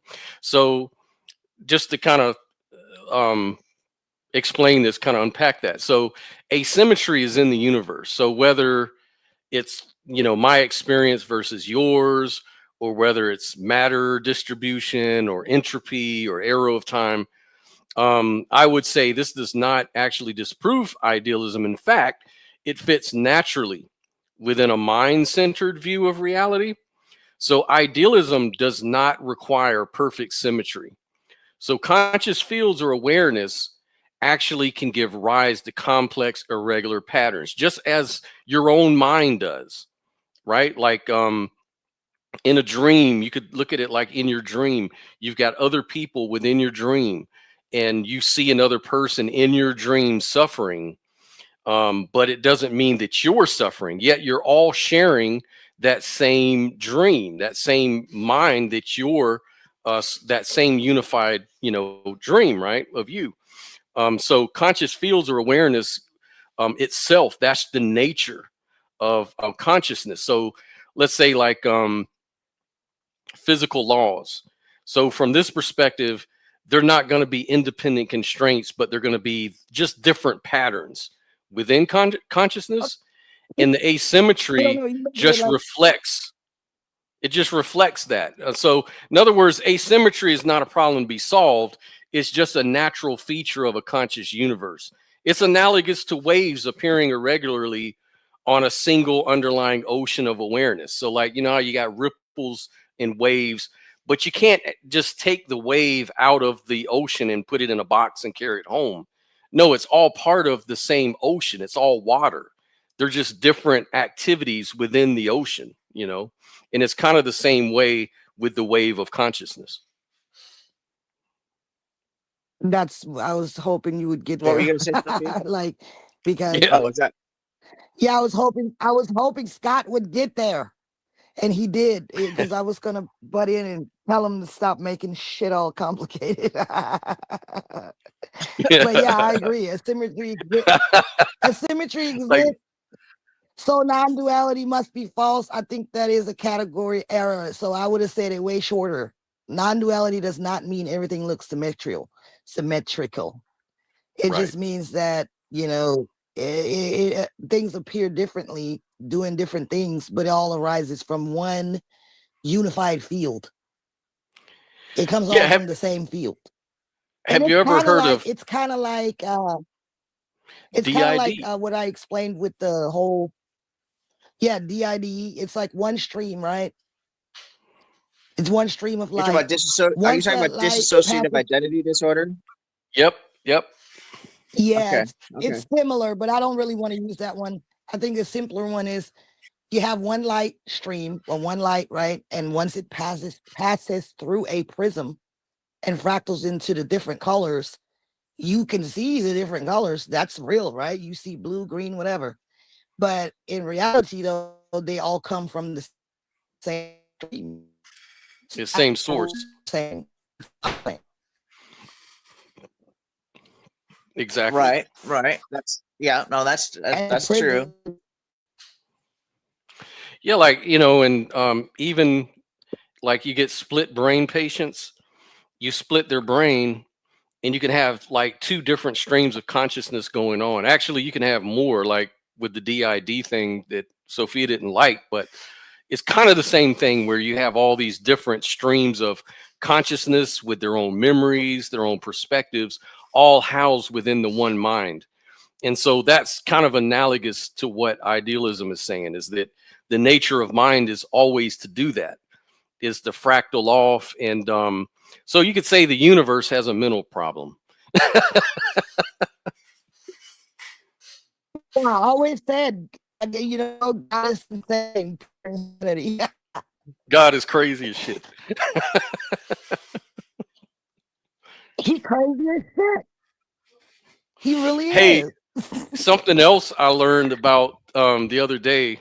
It's called personality hold on. Where have you know, damn it, I don't have it. Hold on. Personal. Anyways, I can't even think of the name of my memory's so damn bad. But there's this disorder where if you're under duress, like a lot of stress or trauma or just lack of sleep or something like that, you can freeze up. Like you become outside of your body looking in. And like this one philosopher, he was explaining this. I was watching his show, and he was saying he was in the grocery store the other day, right? And he suffers from this issue. And what happened is he just started walking around in a circle while he was in line, like just walking in a circle. And he knew it was crazy behavior, but he couldn't stop himself. He was like outside of his body looking at himself, just walking in a circle, and had no control of himself. And like or his right hand would try to do something and his left hand would try to stop the right hand from doing something. Like there's this disassociation mentally going on inside of himself. And it's not schizophrenia because he understands the disorder. Like he can see it and he knows it's crazy and he can't really explain it at the time it's happening because he's disassociated. And it's a really weird disorder, but it's sort of the same thing. It's just another example of how the mind can fractal like that, and it's usually from trauma and shit like that. But it kind of is because it causes the fracture. And I didn't Mm-hmm. really want to use the DID example because I didn't really want to offend people who may have it. But you know, Oh, they have seen like how deep this shit goes. Like you can have an alter, which they're pretty much just like protector personalities. But you can have an alter that has diabetes and another alter doesn't. Like, can you imagine that shit? That's how real that, like how powerful the mind. That's fucking wild. That's fucking what about crazy. the blindness? I read the Isn't other it one the though? other day. There was one lady who was born blind. Then she went into then she started suffering from DID, and all her other alters could see. All her other alters could Yeah, see, describe there's stuff in the room and shit like that. And they said we could always see. She's the only dumb motherfucker can't see. That's what they'd say. that's fucked up. But yeah, man, that shit goes deep as hell. That shit goes deep as hell. It just shows how the mind is so powerful that it can really manifest in reality as all types of shit. You know what I'm saying? Like, it's crazy. It's crazy. Y'all, it's crazy. Yeah, I do agree. The mind is extremely powerful like that. Phantom pain. This is where I think they come to the understanding that this is the core of phantom pain. You know, it's like a soldier loses his arm in the war, and he can still experience itching or pain sensations in an arm he doesn't even have anymore, and it's because ultimately it Yeah. ties into the brain. Yeah. Yeah, pretty fascinating stuff. Yeah, there's nothing. Well, I But mean, I I'm guess just people trying can to, be sensitive, and you got to be careful about people's sensitivities. But dissociative identity disorder, the word disorder is not a derogatory term or category. If you're making fun of somebody for being different, that's when it becomes inappropriate. But just to say a disorder is a medical clinical term. It just means something's not normally what we see in the majority of the right. specimens. I It's mean, not a. That's why the day. That's why I the. get that. I get that. You Yeah, get that's why the. that. But go Yeah, ahead. fair enough. Yeah, no, you guys know And what we're you're doing. just You've been on kind of social media. Yeah, you're right. we're just kind of living in a time where, you can't really keep it real. People always say, "Oh, we want real," but then when they get real, it's like it gets real. Yeah. Yeah, you're so right about that. And Yeah, you're so right about that. Yeah, that's like true. I remember this guy.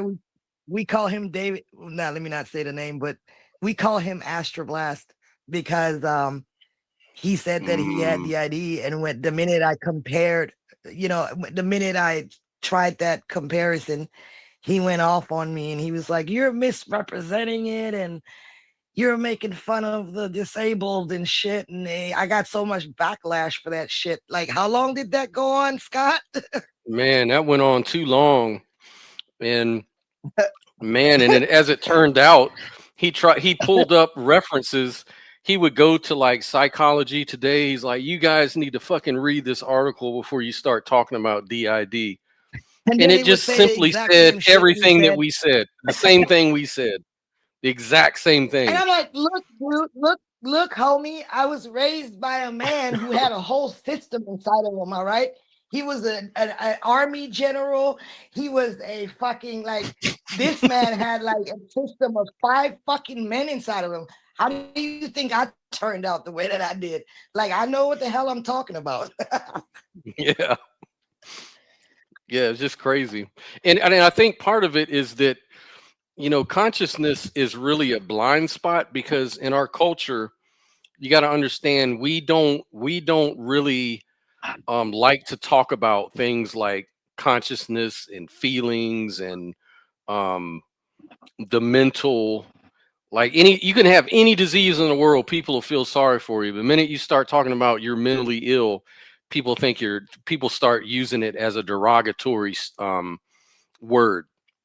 So the mental life is really sort of given a bad um you know a bad look in this culture, man. It always has, because we're a very materialistic society. Everything's about the appearance, everything's about what you can show people, what you look like, what science can prove, materialistically. It's all about that because it all started, back in the dark ages, when the church said, look, when it comes to mind and consciousness and the soul, the psyche, that's church property. You don't step on that. They call them the natural philosophers. You go look out into the natural world, only talk about the trees and the grass and the dirt and the rocks and the sky. And you're okay to talk about that stuff, but don't talk about the province of mind, because that's our province. And so that was the agreement made. And ever since then, science started learning that, you know what, by studying the material world, we've advanced so far, we don't even need to talk about the mind. We don't need to talk about souls and spirits and gods and stuff like that, Can I just all we interject really, really yeah, quickly? sure. Just Mhm. I just noticed a gentleman, I believe, if I'm remembering correctly, there's I've been doing a lot of networking out there trying to get, just generate some interest in the channel and get people with different ideas. And I believe there's someone in the chat who just popped in. Uh I think if it's the person I'm thinking of, I think he goes by. I normally know him as Neo Disestablishment. Is that who Neo Modern Christianity? Did you rename yourself, brother? Am I right? Is this Neo Disestablishment? I might be talking about something completely different. I think that is because I don't know a Neo. I can't remember a Neo Modern Christianity, although that's a fascinating name. But Joel's back. Should we open up the panel and let some of these people Yeah, jump on here? absolutely.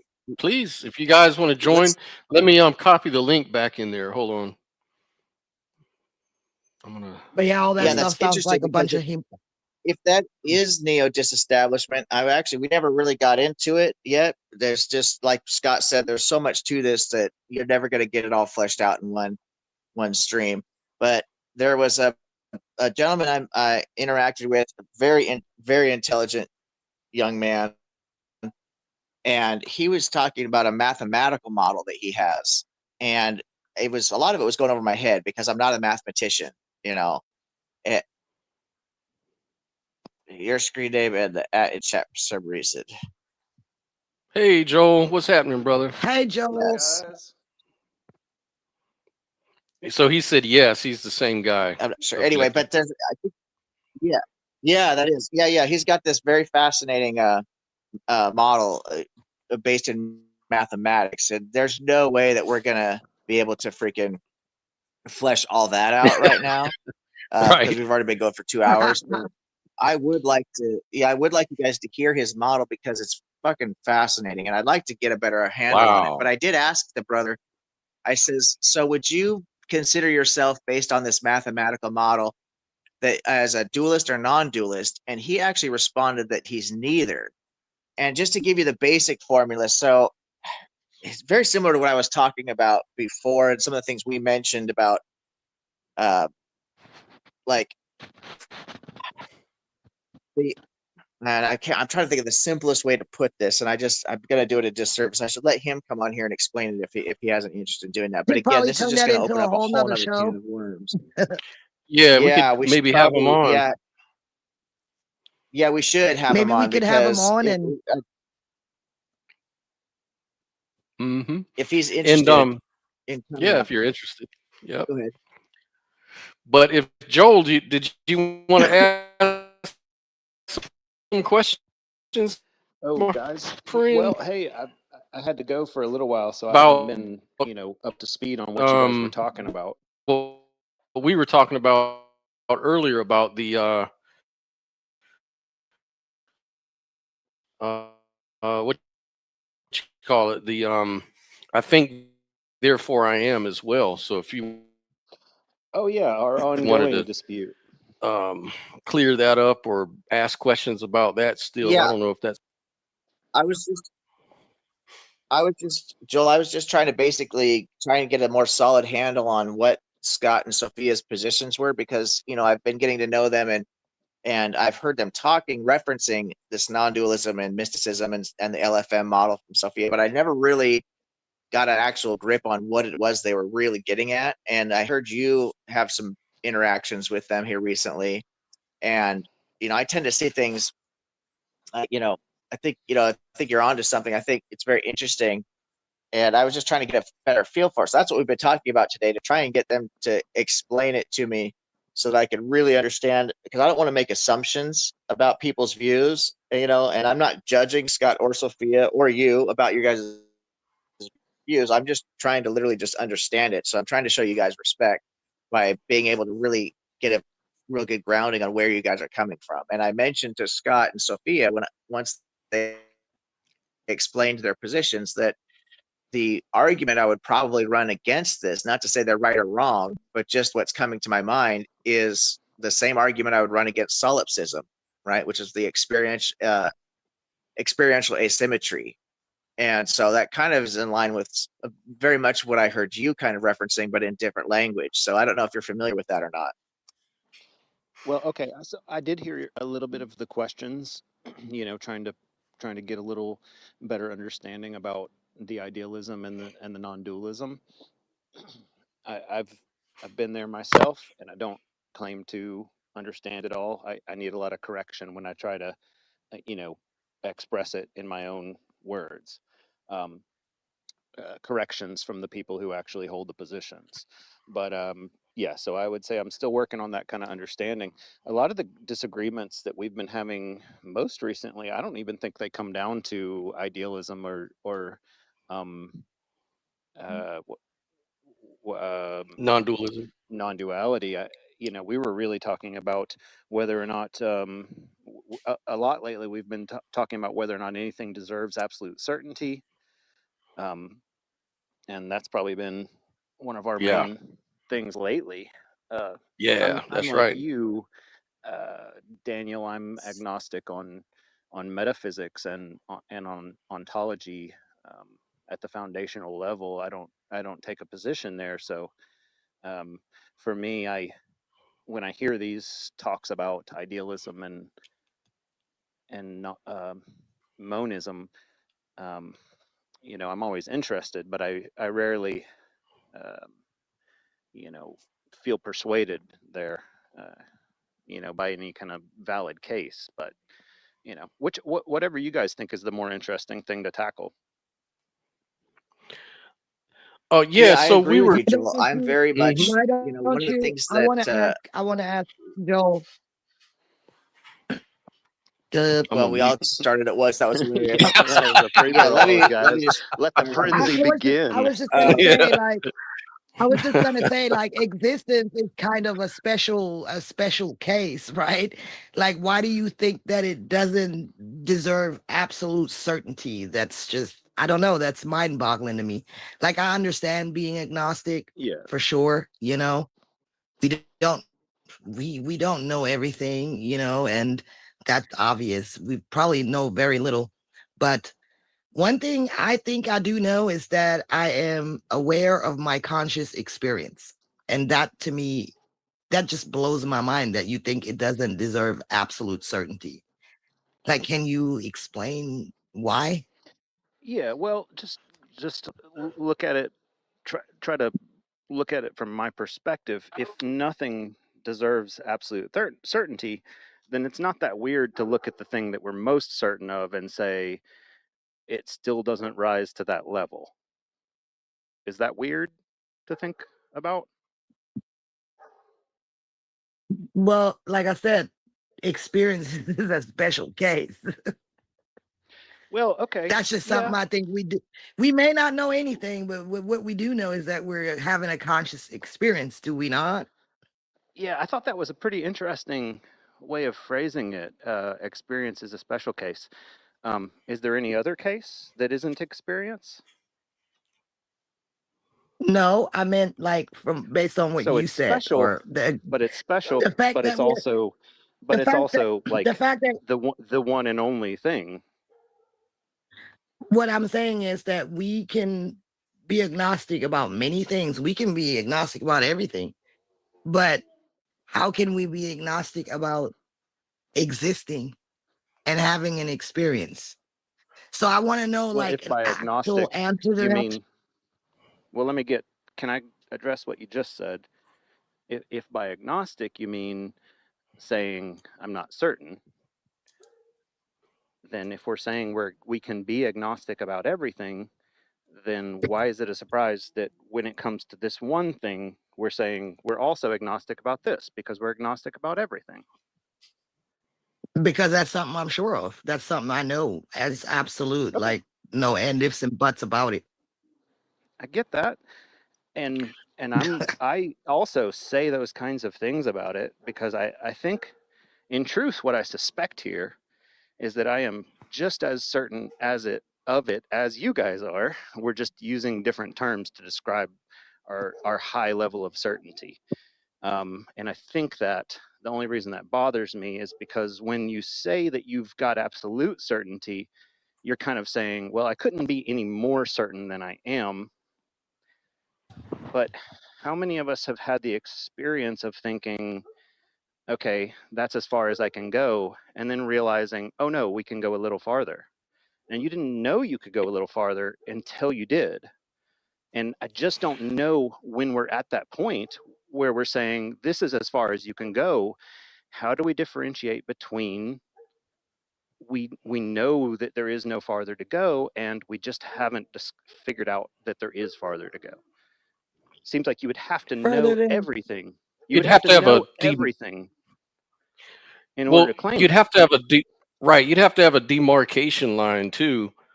Like maybe one thing that could possibly change my mind, and it hasn't yet, but if these questions could maybe be answered, like so what would you put a percentage on, because you said you're certain that you exist, but you're not absolutely certain you exist, right?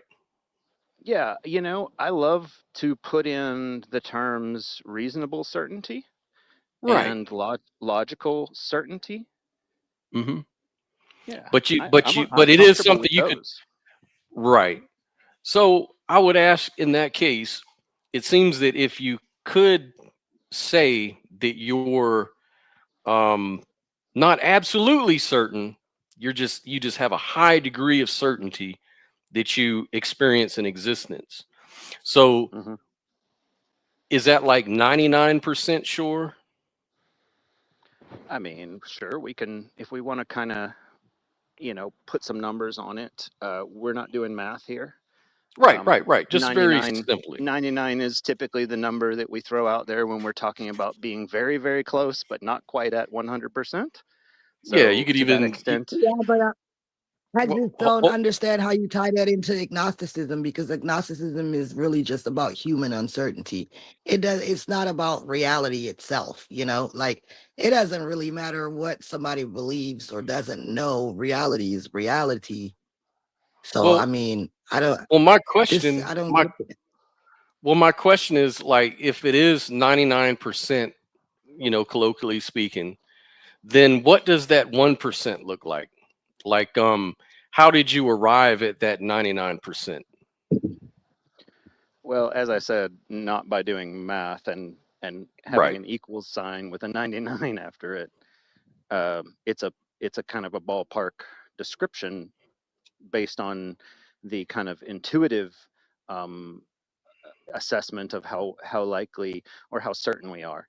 But but just to specify, for me, the certainty that I feel in anything that I believe or think is true is inescapably tied to the rational justifications that I have for it. If I don't have rational justifications for it, my certainty has to be lower. And if I have high certainty, then I'm going to need to be able to point towards rational justifications, right? And so that's why I'm saying that no matter how high my certainty gets, it's never going to surpass the certainty that I have in the reliability of reasoning, because reasoning is how I get there. You know what I mean? Okay, Hmm. question, Joel. A baby can perceive light without knowing that it is light. It's aware of it though. That's Mhm. automatic. It's aware of the light, but it doesn't have the reasoning to say it's light. I mean, Mhm. reasoning is a Well, how do you? byproduct of being aware. Mhm. Of being aware, you're aware first, Mhm. I agree with that. right? That's Yes. reasonable. Yes.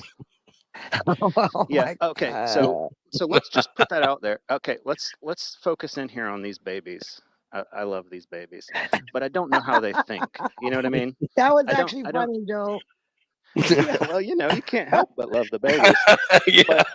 But um. But listen. I don't know what's going on inside of their head. And a lot of times people are like, well, are they do they believe in God or do they not believe in God, or is that something that they have to learn and accept along the way? Pretty sure they don't. I tend to think that babies learn things as they go. In other words, they have stimuli coming in, and the stimuli is the reason that they form the beliefs. Now, look, I think a lot of times when we talk about reasoning, we are talking about that conscious deliberation that says, hey, which conclusions follow from which premises, right? We all sit down and do that occasionally, but that's not all of what reasoning is. Reasoning also happens on the intuitive level. When you look outside and you see that it's raining and you go, now I know that it's raining, The reason that you know that it was raining is because you looked outside and saw it. You don't have to sit down and write out the syllogism in order for this to be considered reasoning. It just means cause and effect. And in the case of our beliefs, reasons are the cause. And there's really nothing that you can point to and say, I believe this because X, where X is not going to qualify as a reason to think it's true. So when you say, I believe this because I'm aware of it, okay, then being aware of it is the reason that you think it's true. That's how epistemology works. In my mind, I don't Okay, see any but other that way that it could to work. me that doesn't make sense. To me that doesn't make sense because awareness is, reasoning comes later. Awareness is not something that you believe in. Awareness is literally the precondition for every belief that comes after that. Now, you're talking about, when you talk about precondition, you're talking about an ontological dependence, like reasoning Hmm. depends on a thing that's aware. Right. And I've conceded this multiple times that I agree with this. You know what I'm saying? It takes a thing that is aware, which I like to call minds, in order for reasoning to be happening. This Hmm. ontological dependence that you're talking about is just different from epistemic justification. Epistemic justification has to do with the reasons that we believe something is true. It doesn't have to do with the ontological foundation of a thing. Just like if you took something like the moon, you believe it exists, and you believe it because you look up there and you see it. You don't have to know how it was made or what it's made of. That's just a separate question than what are the reasons for believing it. And this kind of constant conflation of ontological dependence with epistemic justification is partly why I'm convinced that you guys, we're not really so far off. No, we're There's just a not. misunderstanding here where you I think guys it's may be parallel thinking because I'm that I'm like coming. talking I about awareness, guess something I'm not really awareness is talking about. awareness is a state. Awareness is just a state, like it just is. it's a mental state. And I mean, you can So it's a thing, you it's could a suffer property of a you mind. could suffer a brain injury, for example, right? Mm-hmm. And all your reasoning could be destroyed, but awareness Mm-hmm. could still remain, right? I don't know what that would be like. That's very different from what my experience is like. But I But mean, it's a that's an little like actual that's observable. We see this by example in real life. You can have what's awareness, but that doesn't mean you still okay. have reasoning Well, this kind of or like. opens up a door. How do you know when you're observing the awareness in something else? Like I'm really comfortable with saying, well, I can know that I'm aware. But when you're talking about something else being aware, to me that's the kind of thing where you just kind of have to assume, like when I interact with a human being and I'm like, this thing seems a lot like me, so I'm going to assume that it is a lot like me, but I can't observe their awareness. It's like an So outward you're saying you can't.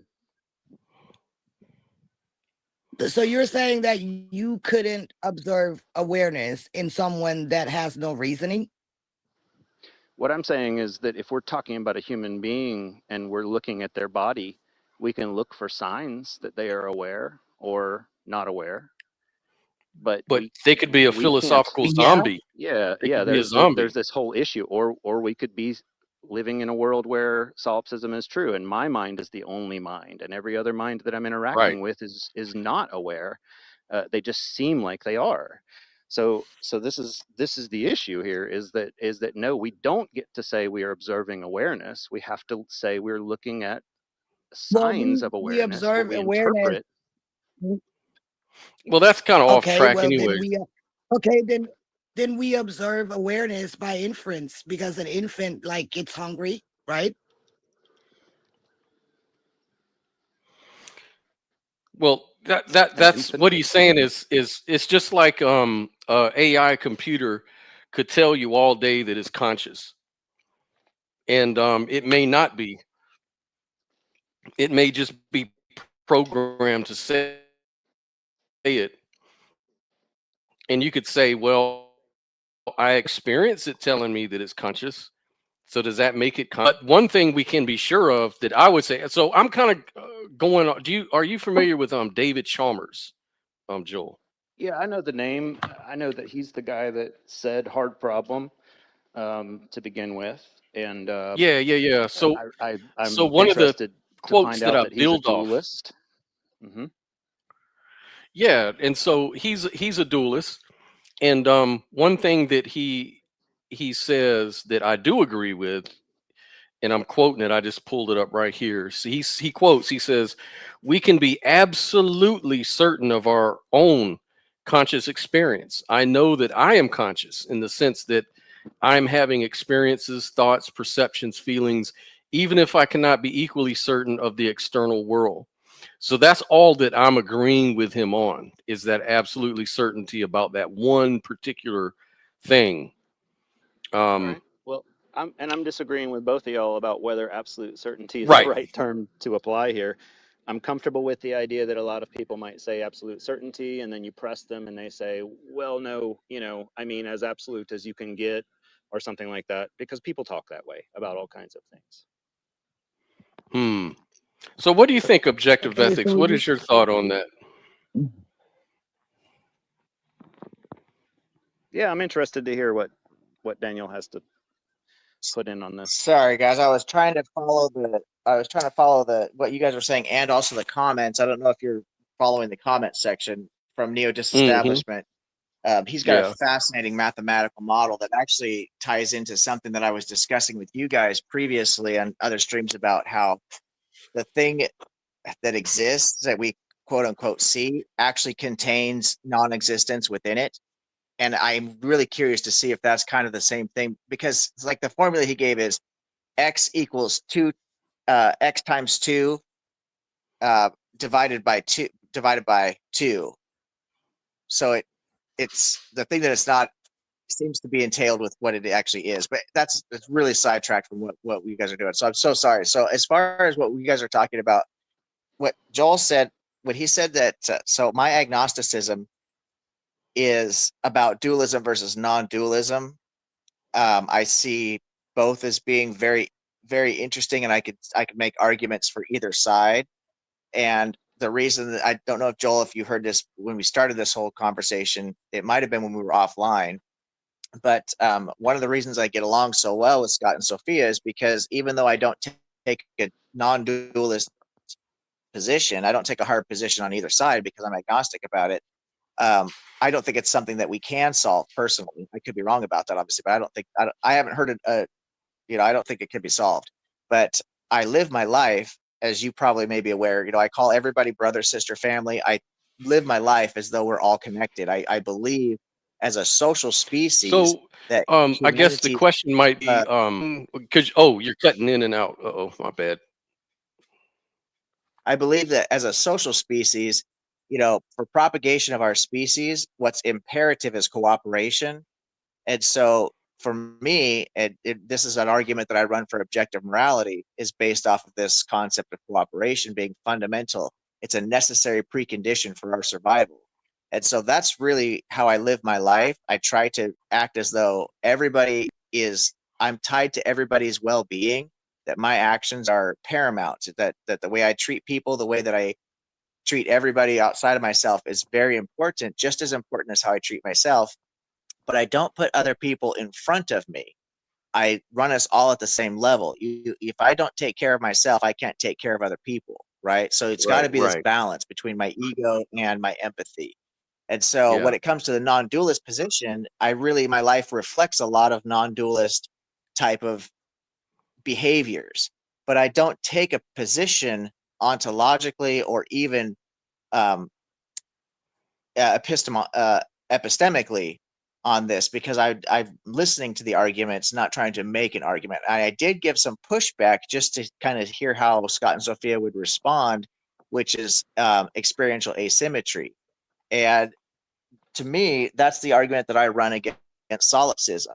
And it's very similar to Descartes' argument, but it's more fully developed. It's a more modern concept of Descartes' cogito ergo sum, the I think, therefore I am, which is based on experience. And the validity of experience tells him that he actually does exist. He's not just this brain in a vat type of a thing. And so the asymmetrical angle is a more fully developed. So as I was explaining to Scott and Sophia, I can experience pain. I can experience my own pain, but I cannot deduce my own pain. I don't deduce that I'm in pain. I experience it. I actually, right? I don't sit there and think about it. It happens. But when I look But at you and I observe you experiencing the same pain that I am experiencing, I don't experience your pain. I deduce it. So we're both having the same pain, which is the symmetry, but the asymmetry is that I can only experience my pain and I can only deduce you being in That's pain. a And that's a that really validates that go ahead. Yeah, I really appreciate that. I often talk about the same kind of thing as internal access versus external access. It seems to me that we all have, we all have access to what's internal to ourselves. We don't seem to but you have can't any be access to what is but you internal can't to be others. And then, absolutely certain you have pain though. well, no, that wasn't part of it. I was just responding to what Daniel was saying Right, right. about. So I'm asking. So I asked Daniel.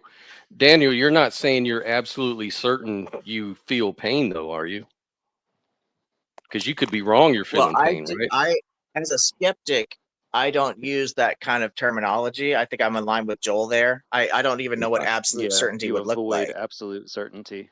Yeah, Right. exactly. And I'm not saying it's impossible to be. I mean, I could grant for the sake of an argument or conversation because it seems like I'm pretty damn sure that when I touch that stove, I'm going to pull my hand away from it if it's turned on. But Mm. when you start using absolute certainty, that's a dogma.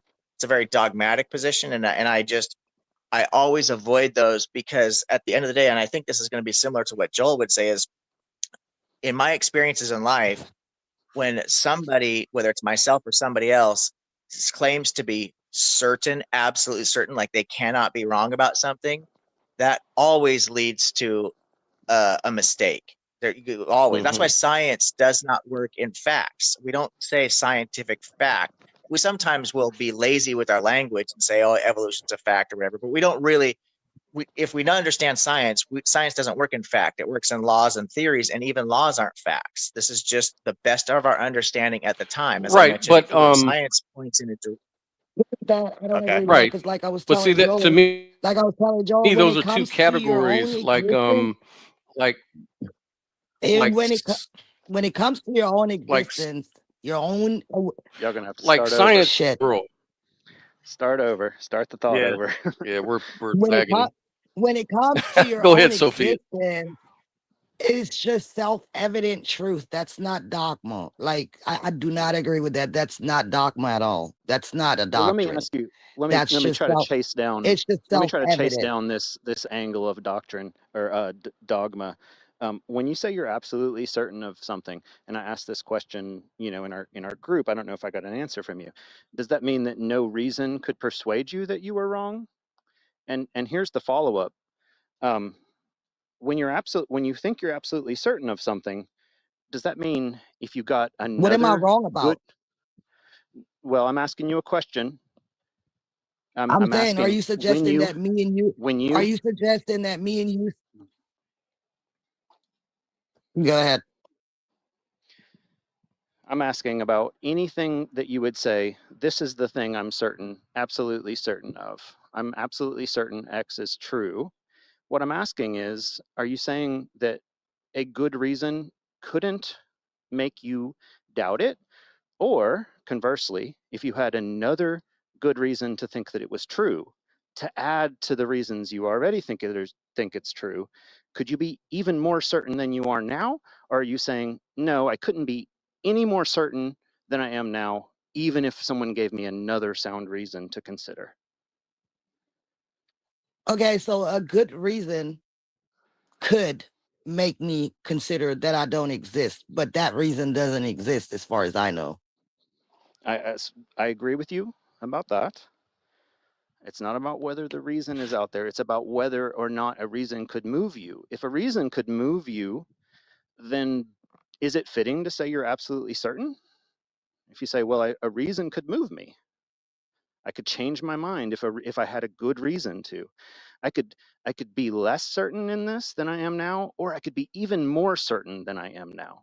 Because if either of those things is true, then if you could be more certain than you are now, then you're not at absolute certainty. There's a level of certainty above you that you just didn't even know you could get to yet. You know what I mean? How do Yeah, you well, know it's not that's up to me, there? that's crazy. How do we know That's like what's self-annihilation. beyond? Yeah. It's like saying I know Beyond what? everything.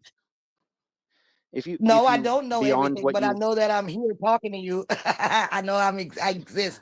I think that's crazy talk, man. no, but I'm saying if you I'm not saying that you're claiming to know everything. What I'm saying is when you hear someone claim to know everything, one of the most obvious questions ought to be, how do you know there's not something out there that you don't know that you don't know? And when someone says they're Well, absolutely that's true. certain, when someone says they're But absolutely certain, I think to myself, how do you know that you couldn't be more certain than you are now if you had more reasons? And you seemed to say, yes, you could be more certain if you had more reasons. Didn't you?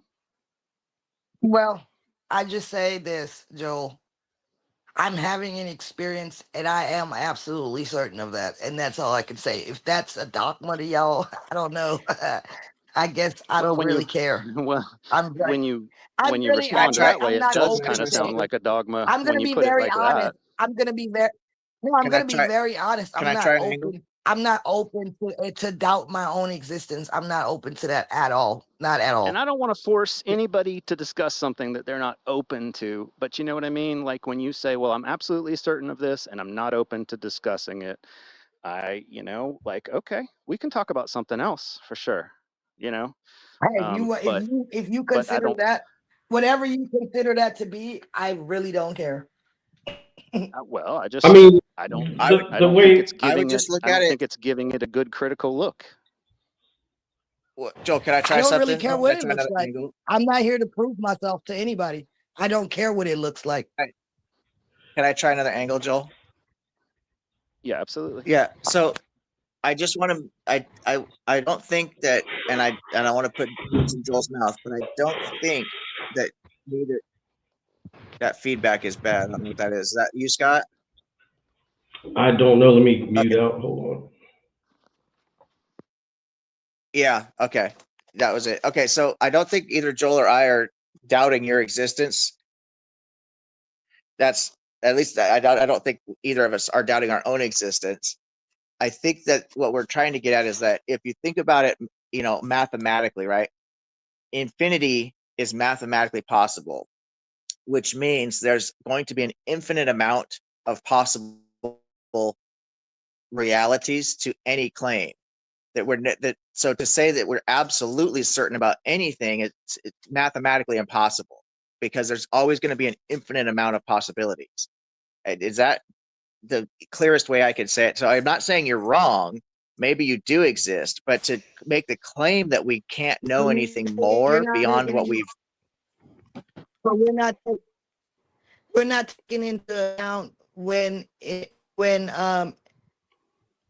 anything collapses into reality and takes form. It is like you're talking about infinite potential and infinite possibilities, but once the coin lands, it lands on something. What is that called, Scott? What do we call that in Like metaphysics? factual versus counterfactual. Scott, are you there? Yeah, I'm here. Go ahead and ask me. What do we call that when we have infinite possibilities and when according to our viewpoint, when consciousness Oh, focuses on something and it collapses into reality? What is that called in metaphysics? What is that called? wow. I don't know. You're not talking about the principle of underdetermination, are you? No. I No, don't know what you Scott. I don't know what you're talking about. That's all right. I'm not You going to know, know what y'all are talking because about, even if you because can he's saying remember the that name of it. mathematically it's just because infinity exists does not mean that consciousness cannot focus on a focal point, an experience. That doesn't mean the experience isn't real, right? Because that's kind of what some idealists say. Some idealists claim that our experiences just seems real. It's not really real. It's just the mind dreaming it up, a mind at large. Like I'm not like, I don't subscribe to that either. Cause like you can be so open-minded and just so agnostic that your whole brain falls out. And I'm just not in that category.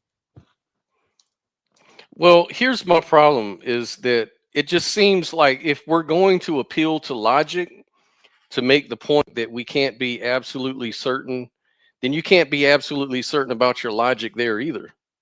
That's okay. Because you're at your logic right there is that entailed in kind of your goes, that see kind of that ends well up, that like if you claim you that kind of goes into nihilism. Then what's the purpose of anything then? Why are we even what the, like that makes everything meaningless. Like I don't know. If I were to Wait, what consider made that everything there's a meaningless? possibility, because if I were to consider that my existence is not real and I don't exist and I don't have an experience, Nobody then concluded that you don't what are we exist. talking about? Nihilism? Nobody is concluding or But if, advocating concluding that we don't exist. but then why That even again, entertain that thought? Why should I just even entertain that thought? that's That's like just saying, swinging and missing at the entire topic to say so why, maybe I okay, don't exist. so why, okay, so let's say I have 1% that says 1% of me that says I don't exist, possibly. What's the point of That's that? not What is the that's not point? what it means to be less than absolutely certain, to have a 1% of you that has a different view than the rest of you.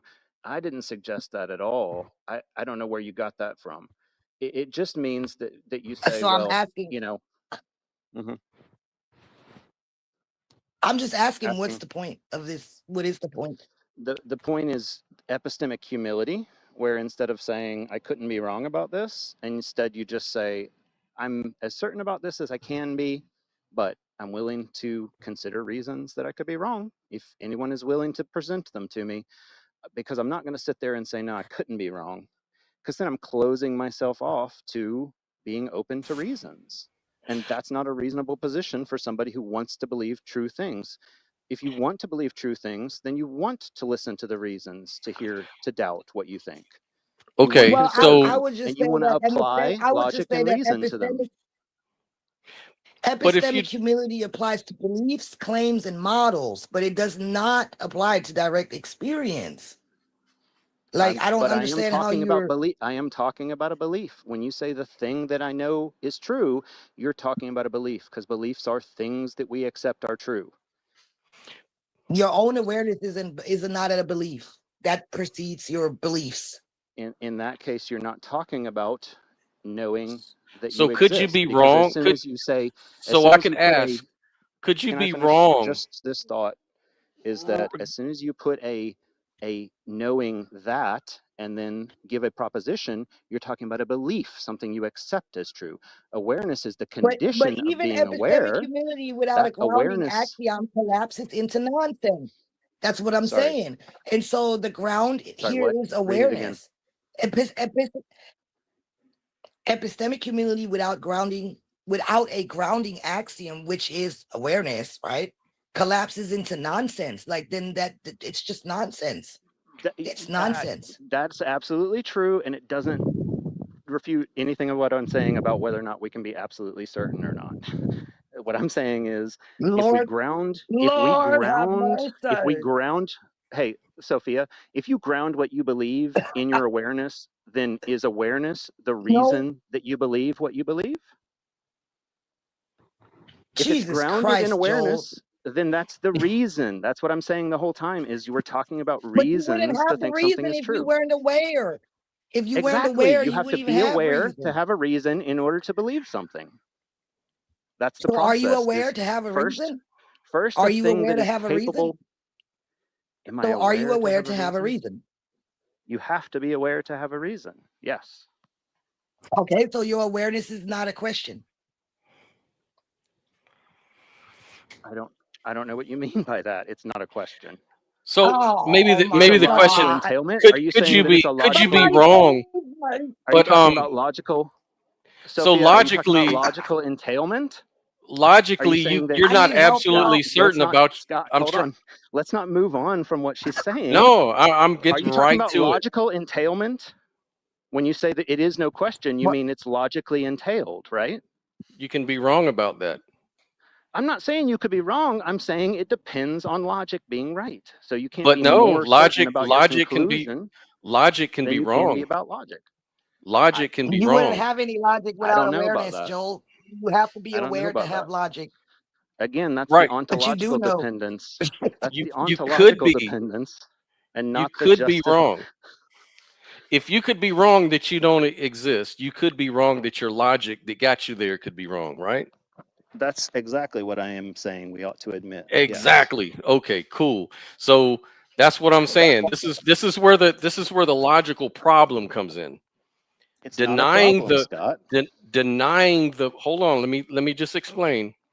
If you deny the small, tiny, incy bincy possibility of being absolutely certain of your own existence, you're self-refuting because the act of doubting or reasoning has already confirmed the existence of you existing. You see what I'm saying? Jesus Christ. According to logical We need a entailment. soundboard. That is only true. That is only true if the logical entailment of doubting is that I have to exist.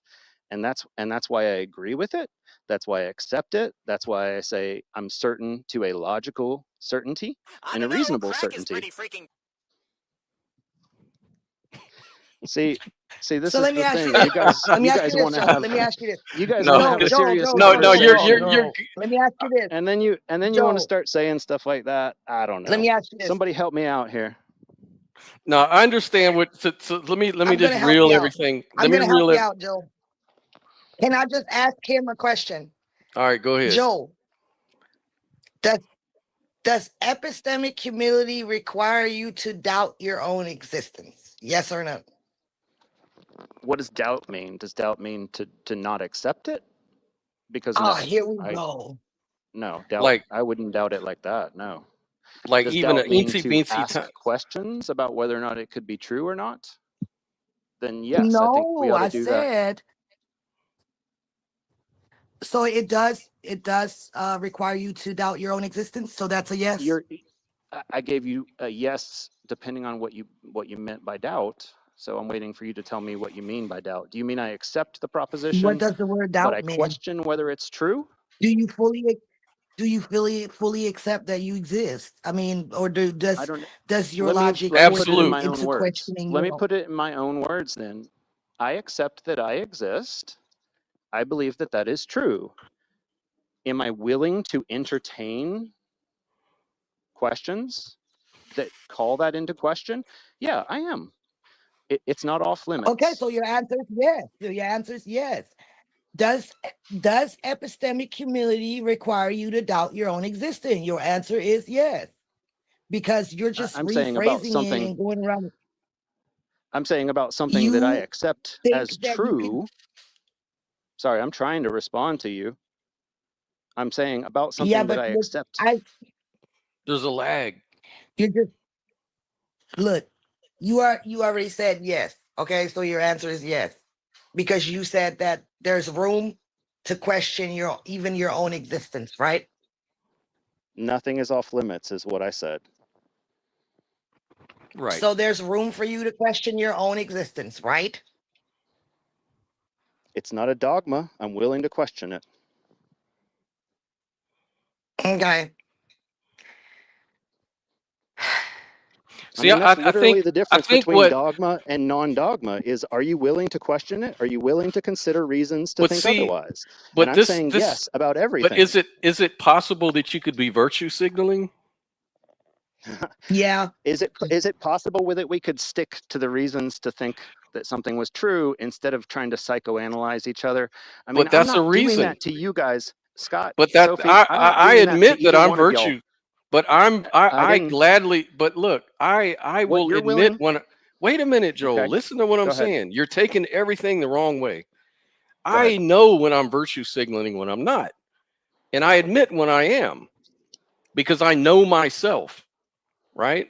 So what I'm just asking you, I'm not saying that you are, I'm asking a question. Could it be possible, even to a percentage, that you could be just virtue signaling the fact that, dogma is bad. I don't want to be a dogmatist.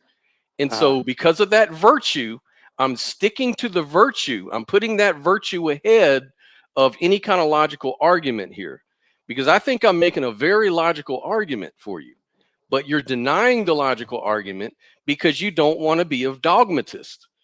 That's what it sounds like to me. And I'm just asking, is that true before I Are you conclude that? asking if someone said, I want to avoid dogmatism, and Right. then they spot dogmatism, and then they say, Right. I'm going to avoid that. Are you Yes. calling that virtue signaling?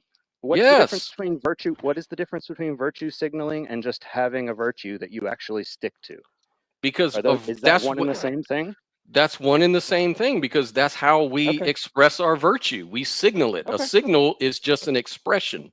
So if I Yes. say like Scott, our virtue, anytime like we talk about proper epistemology, we're talking about a virtue. The virtue is what we right, ought to believe and what we not ought to believe. So in that case, the entire conversation has been virtue signaling, and I'm right, a part of that. Is correct. that what you would like to hear me say? I don't don't want understand what to. it has to I do don't with have a. I want to how we know should what. view these topics. Well, because I want to know whether your argument is based in logic or is it based in your It's virtue that you're trying to. absolutely based in logic. It is based Then in why is logic, it breaking down? So I wouldn't say Why that. is the logic I would broken? actually say that it's very illogical you'll have to because point you out. can You'll remove have to point out the broken you can logic to me. remove I don't see it. I will. You can remove every belief that you have, right? Everything that Mhm. you ever believed, everything that you think is true, you can remove it all. And guess what? Awareness still remains. So you say. You could If you could if you want to you make could an eliminate argument, your memory. if you want to make an argument for it, you're going to be forced to rely on reasons. And if we rely on reasoning, then we're saying our conclusions are as certain as we are that reasoning is reliable. That just follows, guys. So you're saying Daniel, are you still there? I awareness could would use a not. little backup. Do you So you're saying No, awareness could not I'm would not picking up remain after. I'm on the same page as Joel, and that it's the most reasonable thing in my mind is to understand the reality that we do not know all the variables. That's just a simple. I would say that's as much of a fact as anything. If I was going to say there's something that we excuse me, that something that we actually know is that we don't know everything. All right, even Well, where are you I mean getting that's that the from? first law. But we're not even That's saying that. We're Socrates not right saying we there. know everything. That's We're saying Socrates. that we only. That's Socrates. We're not saying we know everything, though. Yeah, that's I'm a not saying I didn't I say category know you know error. everything.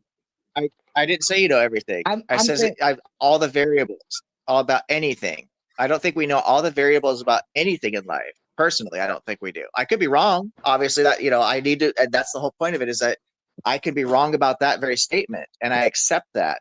Because I accept that, I must be consistent and accept that I could be wrong about anything. And therefore, because I believe I could be wrong about anything, even being wrong about being wrong, right? As crazy as that sounds, then I must be open to any new information. That's how I try to live my life. Now, I obviously function in the real world believing certain things. I believe that when I drive over the bridge, my car and me and my family are not going to fall into the river.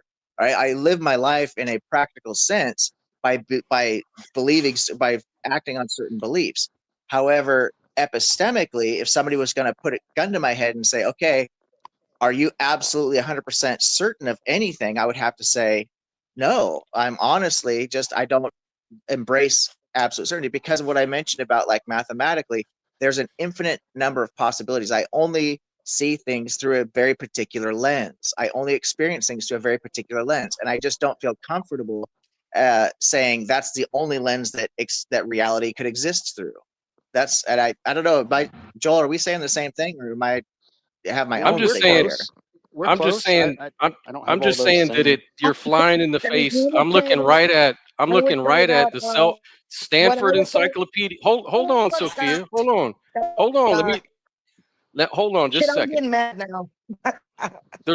I'm looking at the Stanford Encyclopedia in the chapter entitled Self-Knowledge. That's in the Stanford Encyclopedia of Philosophy.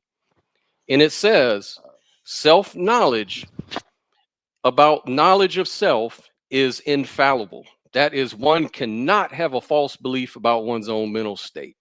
That's what philosophy tells us. So are we saying that When I they're hear something wrong? like that, I assume that they are lodging it within the bounds of reason and logic. When they say infallible, they mean it isn't reasonably fallible. It's logically impossible that it could be wrong.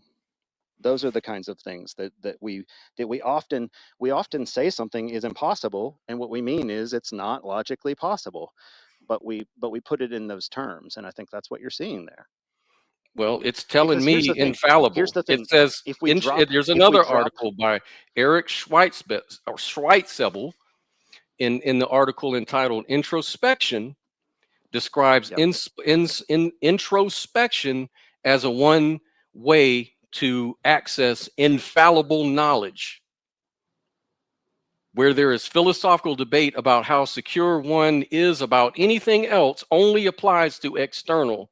The internal, according to a consensus here in philosophy, is that you can be absolutely certain you exist. That's what it says. Do you think I could find philosophers saying that we can't be absolutely Yeah. certain about anything?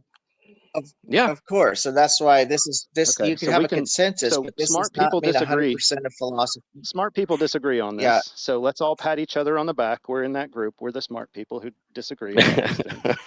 You know, not like these idiots. I think that talking the about whole sports. argument is illiterate Good boy. and Good boy. self-destructive. And Good boy. once Good you question boy. your own Good I'm trying to hear from boy. Sophia. Good boy. Hold I'm on. trying to Hold hear on. you, Sophia. I Good promise boy. I'm trying. Good boy. Hold on. I'm trying to turn Good it boy. off. this is to me, this is just radically insane. I don't know. Like, that's completely self-destructive. I don't understand that at all. I don't resonate with that. I do believe that it's virtue signaling. I think that you're weaponizing humility in some form. Like, really, that's what I think you're doing. I think you're weaponizing Sophia humility. definitely means it the other way, Scott. She doesn't mean it the way you and I mean it.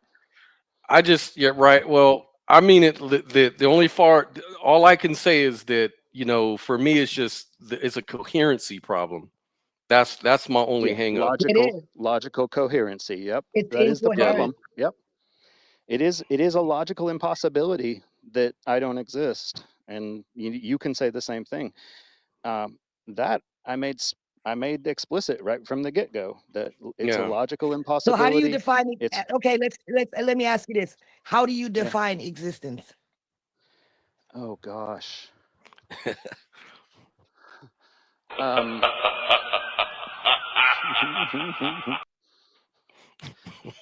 In the case of yeah, it's a pretty self-referential term. I think things that are real are things that I'm capable of experiencing. So for instance, when I look at my experience and I'm like, yeah, I'm a part of my experience, I can experience myself and my own thoughts, then it meets that qualification.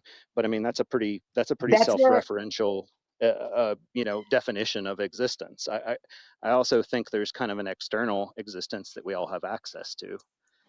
That obviously needs more. Well, that's not actually the definition of existence, because the definition of existence. You could have just read it if you wanted to read it, Sophia. You asked me what I meant by it. Well, look. Don't get upset when I ask you questions, because you be asking me 500,000 million fucking quadrillion questions, and when I ask one, you want to have a meltdown. I would never ask you what you meant and then tell you were wrong about what you meant. But go ahead.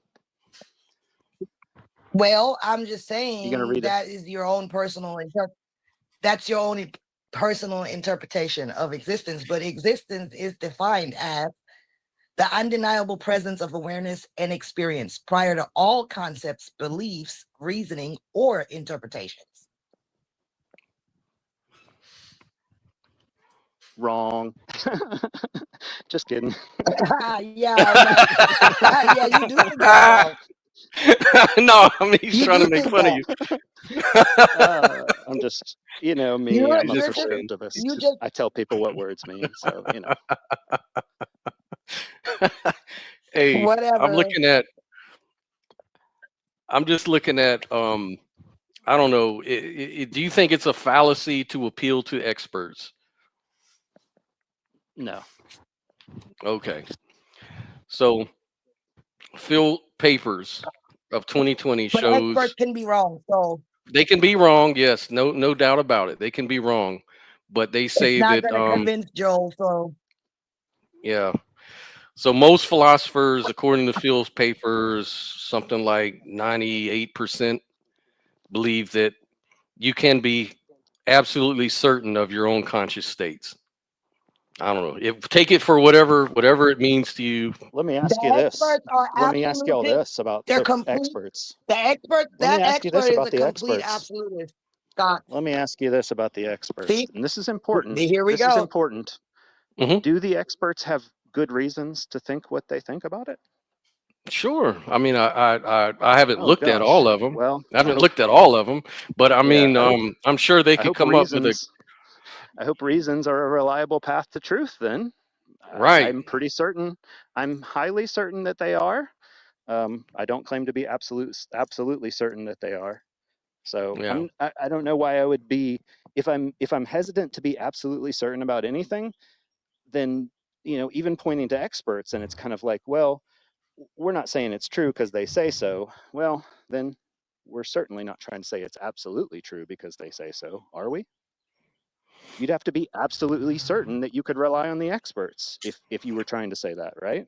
Right. And you Because you can't couldn't be. say I'm not, you that's Okay, couldn't not but the say the you that's couldn't not problem, the say, let point. me ask you the this. problem I'm Let me having, ask you this. There's the a follow-up problem I'm having question. with that though. Could you be like 50% confident in the experts, but still be like, well, but 50% they say that we can be absolutely certain. And so I can I'm be probably absolutely certain. 99%. Yeah, there you go. So, you know, I'm 99. just I'm pull it. 99% certain that Yeah. experts in any given field are trustworthy. And the I'm reason I say that, 99% certain that I'm 100% certain and about my and you know the existence. Okay, but no, like no, no. again, That's that's but just that's no, no, no, no, no. You see, he got it wrong because, again, me presenting the experts isn't for me, and this issue is for you. So I'm just saying to take it for what you take it. If it means anything, that most philosophers they agree with me on the issue. That's all Well, I'm saying. I would love to hear their reasons, you know. I would probably ask them why they think so. okay, but like you keep getting stuck on reasoning and reasons, right? You act like Yeah, I reason am is stuck. infallible, like reason is You're you act right. You like got me reason is there. God. So I am stuck on are reason. you saying that reason is are you saying that reason is primordial? No. Are you saying Why are would you why saying would that it reason wouldn't is need to be? God? Do you Are you understand that saying that reason? reason is so reason precedes everything, right? No. But then I Reasons why don't are are you know. what so stuck on reasons that? are what give Why are us you so stuck the on answer. reason? The answer is that reasons are what give us epistemic justifications. That's the only thing we have is reasons. Yeah, but does reason exist without awareness? That's It doesn't backwards. need to. It doesn't need to in order to be our epistemic justification. You're confused when you suggest it should. Yeah, no, I'm not confused. No, Okay. no, Then you're confused. why are you asking me if I believe these things? I haven't said anything of the sort. I haven't suggested that reasons are God or reasons are Because primordial or any of these you're things. acting like reason is God. You're acting like reason I'm is acting God. like it. What did I do to act like that? Because you're saying that for you to know with absolute certainty that you are aware, you can only rely on reason for that. So therefore, I reason did is not say that. primary That's getting in it wrong. your line of thinking. Well, That's one of getting the it wrong. virtue You signals got it that I wrong. have, one of the ways that I'm virtue signaling probably could be, is that whenever I debate like Christians, especially precepts, they always say that you can't use I think therefore I am as your foundation. It has to be God. And I always tell them, I don't need God. All I need to know is that I exist, and that's where I can build an epistemology. And they say no, because you could always be a brain in the vat. You could always be confused about that. And my answer to that is you can't be confused if you don't exist. Even if I lived in a brain in a vat, I still exist. And they always say that you're just being dogmatic. You always claim Christians are dogmatic, but actually the atheists are dogmatic. And I always say dogmatism always refers to holding a belief without justification or openness to correction. So it's an epistemic fault if you claim certainty, but only in areas where evidence could, in principle, refute you, though.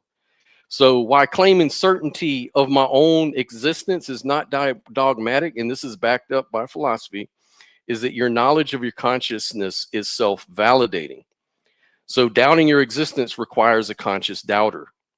So it's not a dogma. It's not dogmatic. And I just don't like it when people call me dogmatic because of that, because to me, it's just a way to shut down conversation. But Scott, I didn't say you were dogmatic. Joe, I think that you are being dogmatic. Joe, I think you're being dogmatic. You know why? You know why? All right. Go ahead. You treat reason as God, and I can demonstrate that, okay? You think that reason is the final arbiter of truth.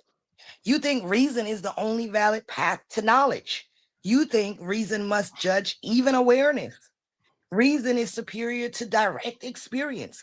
Reason is the foundation of certainty. Reason has authority over what can be known. But guess what? That means reason is your God. You're dogmatic, Joel. Oh man, my mind is blown. Who taught you that? Who taught you that? How do you know that for certain? How do you know that for certain? That hey guys, can I tell you? Can I tell you about my Lord and Savior, Reason Christ? That's right. That's right. Okay. I'm going to make that RC, baby. That's right. Okay. I can respond to all of that given the opportunity. It's just ludicrous as far as I'm concerned. But what do you guys want to hear? Sure. Okay. Can we just give a quick shout out before we start? Who taught you that? Can we just give a quick shout out to somebody who joined the chat here that I've invited to come see our shit show, which it's turned into here. James Apperson, a person non grata. He is amazing. James. If you guys haven't checked out if you haven't checked out his seen channel, James. you Oh, need yeah, to. I know him. before, Yeah, I love that and I do guy. admire. I love that guy, a man. few times. Yeah. Yeah, he's been All on right, our now I'm show. gonna ring the bell Now again. he's someone with good reason. Now back to the shit show. I hate to Yeah, hear, back to the shit show. to hear that you guys Please. think it's a shit show. Honestly, Scott and Sophie and I, we kind of trade punches all week long. Yeah, we love it. We get in here and we kind of just start letting it fly. So I don't know. Yeah. It's making everybody uncomfortable or whatever. But yeah, just let me know if it is. If it's cringy. We just if love it's fucking cringy, each let other me up, know. don't we? We do that, and we don't even realize that we have an audience out here watching it. So if it is cringy, let us know, and we'll drop the whole shit. I don't care. And I Like, do to want me, to it's just just come fun. to Joel's, and I want to come to Joel's defense in the fact that technically I'm the person who brought up the word dogma and dogmatism. And I want to be clear about the fact that I was specifically and exclusively referring to myself and how I avoid that. Yeah, not but to Joel's you a guys. big boy. I'm not, He's already accused me of being a terrorist. Yeah. Yeah, don't worry. Joel has done that all Yeah. on his own objective. You don't got to. I just get really for my own position. I just refuse to believe that I can't be wrong about anything in life, and that's for myself. I'm not for you guys. I'm not telling you how to live your lives, and Right. and I'm not saying that your arguments are illogical. I'm not making any truth claims or false. I'm not falsifying anything. I was just trying to understand it better. Really, not to say you guys are right or wrong. So I just want to be very clear about all that. That just because I have a different, way that I approach life, and it could be virtue signaling or dogmatic, or I don't care what kind of vernacular you guys want to use with me. I have a very thick skin. I don't take it personally. But I do want to And look- defend Joel, and I want to defend Scott. You should. I'm not calling you dogmatic, Sophia. I'm not Okay, calling it's you okay. unvirtuous, or I can't remember the vernacular that went around there. So I just try to, It's if all you guys good. want to throw shade, you can throw it my way. It's fine. Don't question the lady's virtue. No. Well, we don't question around here. I'm not offended. No, we just like to push back hard. I don't think that. Well, Joel likes to push back hard. He likes it rough. Yeah, Damn. he does. I know you, Joel. I just like to ask questions. Did you guys see that really nice question Yeah, that I right. asked at the beginning of the stream? Yeah, It was yeah, really yeah, yeah. nice. I doubt that. That was a nice Let's go back. question. Yeah. No, What it was was- about how did we What was meet, the and question though? you walked away, but Sophia walked away at that point because her computer She was crashed. out when you answered it. Yeah. Scott said that you guys have been friends for a what did while he- and you ended okay, up I doing the missed show. it. Yeah. So I had been Sophia, curious, but I like I said, I'm a curious person. I What like to what ask was questions. the question? I missed that.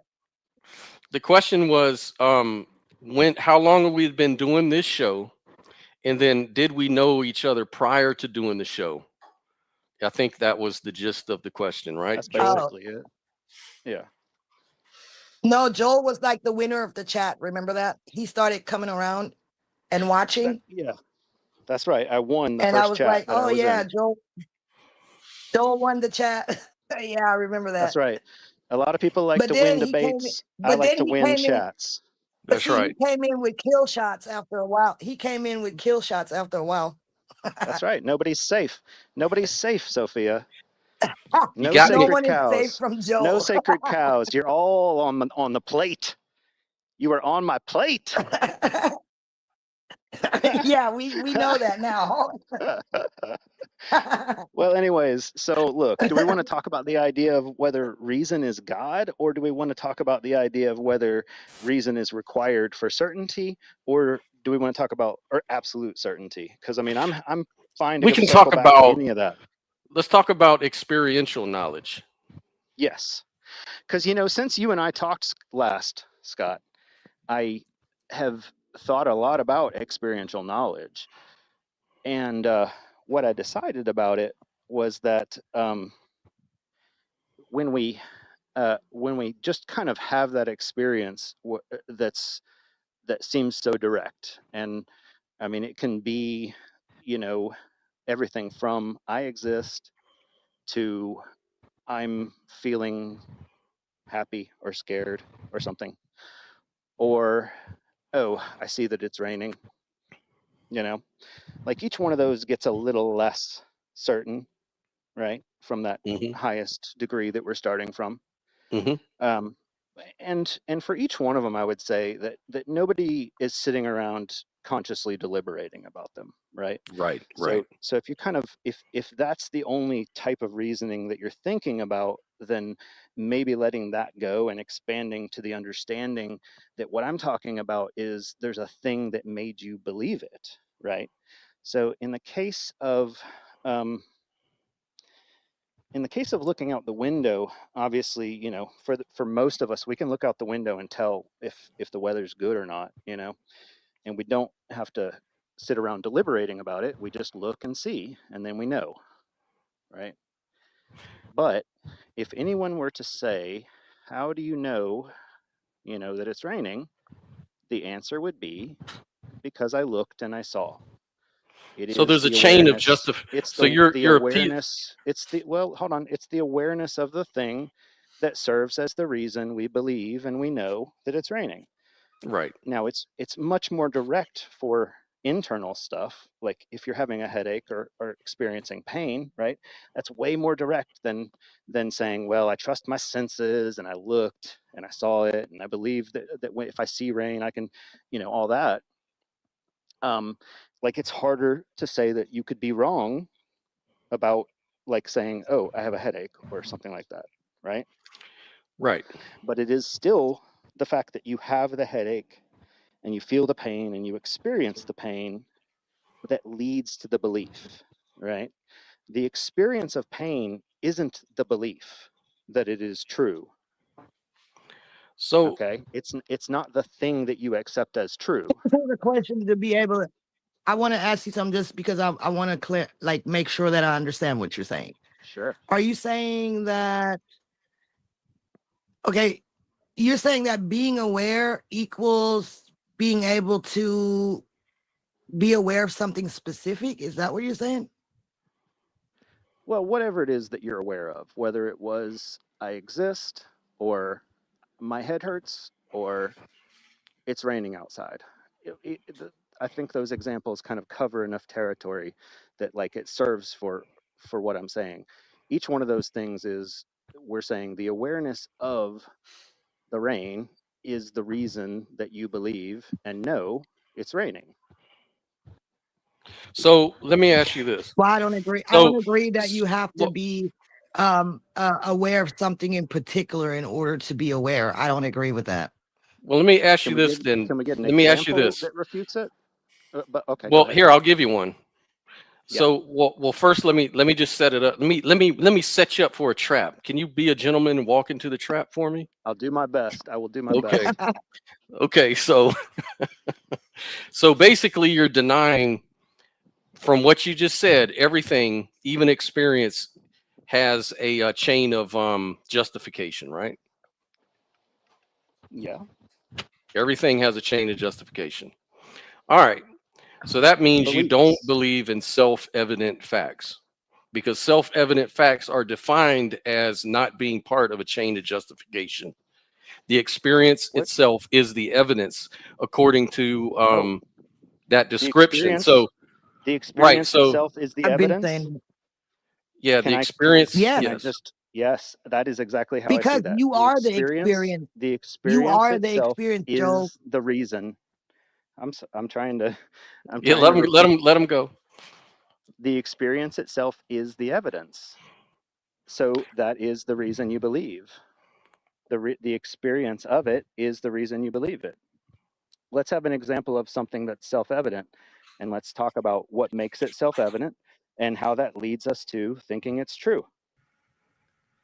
I'm gonna let James take over because I have some things to Oh, say. is But James on hey, here? James, how That's you good. doing, man? Hey, everybody. Good to see you. He's a very That's smart guy. awesome. How would you address this problem, James? All right. So I came in late. So the issue on the table, correct me if I'm wrong, is whether or not personal experience counts as evidence for some religious claim. No, no, no, Right? no, not really. We're talking about I think therefore I am, or I experience therefore I am. So what we're saying is that there's this category of things we call self-evident truths, right? Or experiential knowledge. So in other words, Sure. if you feel pain, like you feel some kind of pain or whatever, Hmm. you don't need like some kind of logical syllogism to get to that understanding. That's Oh, sort of self-evident, right. but it's out. So in other words, it's not within a chain of justifications or reasons. Would you agree Right. to that? Okay. Yeah, I would. I would. Okay. So what Joel is saying is that the experience is the reason that you can say that you actually experience something. So he's saying it's That you know. not in it's if I'm It's the reason understanding it you know. right. It's the reason you Yeah. know. So there's a reason. So it's not outside that justification of reasons. How would you talk about that? I think first I would need to hear Joel make his argument for why he thinks it's not. Okay. Well, if we're talking about something that you know that's self-evident, I was just kind of calling for an example there, if anybody wants to put one out. But the thing that Scott read said, the experience of it is the evidence that it's true or exists. And I was saying, when you have evidence in the form of experience, experience is the reason that you know that it's true. It's the reason that you accept that it's true. Sure. It's the justification that you point to when you try to justify your certainty. How certain are you? Well, here's the reasons to think it's true. That's all we have to go by is reasons. But What else those do we have? reasons can be wrong. There's a slight possibility you could be wrong that you're feeling pain though, right? You're asking me? But Yes. also, if you're Because saying remember that your awareness is, I just wanted to say, What? but also, Joel, if you are admitting that your awareness, of experiencing is the reason that you believe you're aware, then you're actually proving my point that it's because you're aware. Mhm. And we're in agreement that it is because, and when we say because, we're pointing to a reason. But But what does you're James also think? Now saying, that Yeah, but James, awareness now that he's preceded heard, that reason. now that he's heard it from me, I'm curious to but see where he the stands real on this. but the real disagreement All is right. absolute. Can you be absolutely certain you're having an experience though? That's worth adding to it, is we're talking about whether anything deserves absolute certainty, or whether even the things that we're most certain of, we should think of as being less than absolutely certain. So what say you, James? You think, can we be absolutely certain that you feel pain when you do? So certainty, as I would understand it, is a mind state, right? So can we have a mind state where we feel the experience of certainty? Yes, we can. We know that we can, right? And so the separate issue is, can we justify feeling that resolute about any of our experiences? And I Perfect. would, yeah. Perfect. I So agree. That's the problem right there. I think he It's- would. Let's hear the rest of the thought. James, was that Yeah, it? go ahead. When we're justifying our certainty, how do we do that? Well, it depends on what you mean by justifying. If we mean justifying it to our own selves, I don't see a good reason to question our own experience to ourselves, to say that this hurt. And if I stub my toe and it hurts like crazy, at no point do I stop and say, but can I justify my perception that I'm feeling pain? Right? I don't Yes, question I'm myself. not suggesting that you should. All right. So Yeah. if we're talking about justifying it to someone else, then I just think that people charitably just say, hey, I've had those kinds of experiences, Mhm. and I appreciate that the mechanism that caused you to have this experience is credible. Like, I believe you just stubbed your toe. I've done it myself. I believe you when you say it hurts. Like, I just Mhm. feel like it's just not part of our culture, really, to even question each other on the point. We just grant it. Okay. If we're going to be Maybe it'd be confident in our own worth. experience. Go ahead. Would it be worth specifying that we're not talking about the kind of justification where someone comes up and demands justifications, kind of like the way people fight over, is there a God, or is this or that? We're just talking about epistemic justification. Like, why do you believe what you believe is true? Do you believe what you believe is true for a reason, or for no reason? I'm not sure that it's even possible for someone to perceive something as being true without any reason for the perception. I think there's always a cause for the perception, whether Thank they're you. aware of it or not. Yes, that's my position too, James. That's what I've been saying here, is that people have reasons that they believe things. And to say that you believe something without a reason is to be irrational. But I don't. You guys might be agreeing and accidentally talking past each other, because it sounds like you guys are saying the same thing to me. It That really happens is. here. I think Yeah. the word that I think is throwing everything in the question is when I say self-evident, I mean like absolute certainty. So like if I say I'm absolutely certain that I exist, but someone like Joel could say, well, that's that may not be that may be sort of I don't want to say dogmatic, but I think something like that. Like you could be being dogmatic about your belief that you exist. In other words, you're not giving yourself room to be wrong on that. And I'm saying that consciousness is a special case because it's one of those self-evident truths. In other words, it's Yeah, what because makes it so awareness doesn't require belief.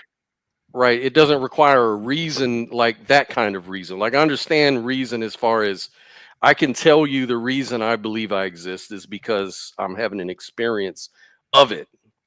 That's fine. I don't have a problem with that. But what I have a problem is saying that I could be wrong about that, even a little bit. Because if I did, that would sort of self-refute, I think. All right. So while I'm hearing you talk about this, I'm thinking about the rest of the animals in the kingdom, where they may lack the intelligence it takes, the level of sentience that it takes to appreciate that they're experiencing consciousness, right? They're not exerting themselves having the experience, but they're still having the experience. There still is consciousness there. So their experiences are Right. self-evident in the ways that ours are. It's just that we graduate beyond that to be able to question our perceptions about the experience. Exactly. I agree. And I was going to use that example earlier. But we Okay. could be we could still be misunderstanding not just consciousness as a concept, because of course we are. We're even fuzzy about asking the question about what is consciousness. But when it comes to something like pain, for example, I just feel like if on some level it's true that we're not experiencing pain in the way that we perceive that we're experiencing pain, wouldn't change the fact that pain within our perceptual paradigm is a verified reality from our experience of the pain. And so there might be like a God's eye view where pain looks very different from a God's eye view. And we could just humor that as a thought experiment. And Mm-hmm. 1 second. I have a phone call. I'll be right back. alrighty. All right, so I don't want Scott to miss too much. Yeah. Objective, are you with us?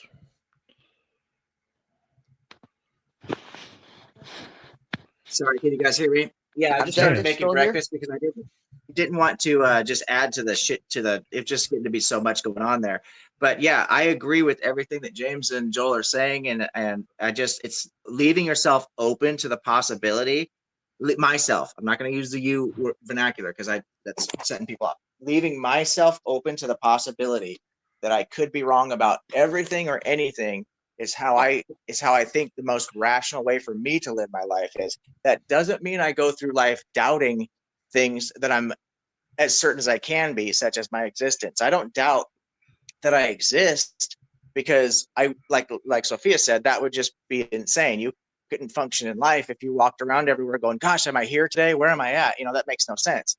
But logically speaking, if we really use the logical argument that, well, I'm not even going to go down that road. So yeah, I just think for functionality, we do embrace certain things, but to say something is axiomatically true or self-evident, it was self-evident that the earth was flat to everybody on the earth, but it turns out that wasn't true. So I tend to avoid that kind of language as well. Sure, can Well, I appreciate get that, but I don't think that's equatable. I don't think that's equatable to, that's not an equivalent to being aware. It's not Like at all. we don't know. It's not at all equivalent. To me, You're right about that. that's completely different. That's why I said like The only having a conscious similarity, experience that's like it's its own category. It's a special case because, like he said, animals are aware. They may not be as self-aware as we are. They don't have the same intelligence, but there's still awareness there, and they wouldn't be able to articulate it either. They wouldn't have a reason to know that they're aware, but they're aware. So when it comes to awareness, to me, that's just a completely different category. That's where it epistemic is. logic doesn't really apply, in my opinion. Well, if it doesn't apply, it doesn't apply. I mean, another thing that I know James and Daniel would have both missed is where I brought up in the group that if reasons don't apply here, then sitting here trading reasons back and forth, isn't going to do a lot of good. But Damn it, Joel. But again, that isn't to shut down the conversation. It's more to press everyone involved to recognize how we can't abandon reason. In order to have any kind of discussion about what's true and why we should think it's true, we have nothing but reasons to appeal to.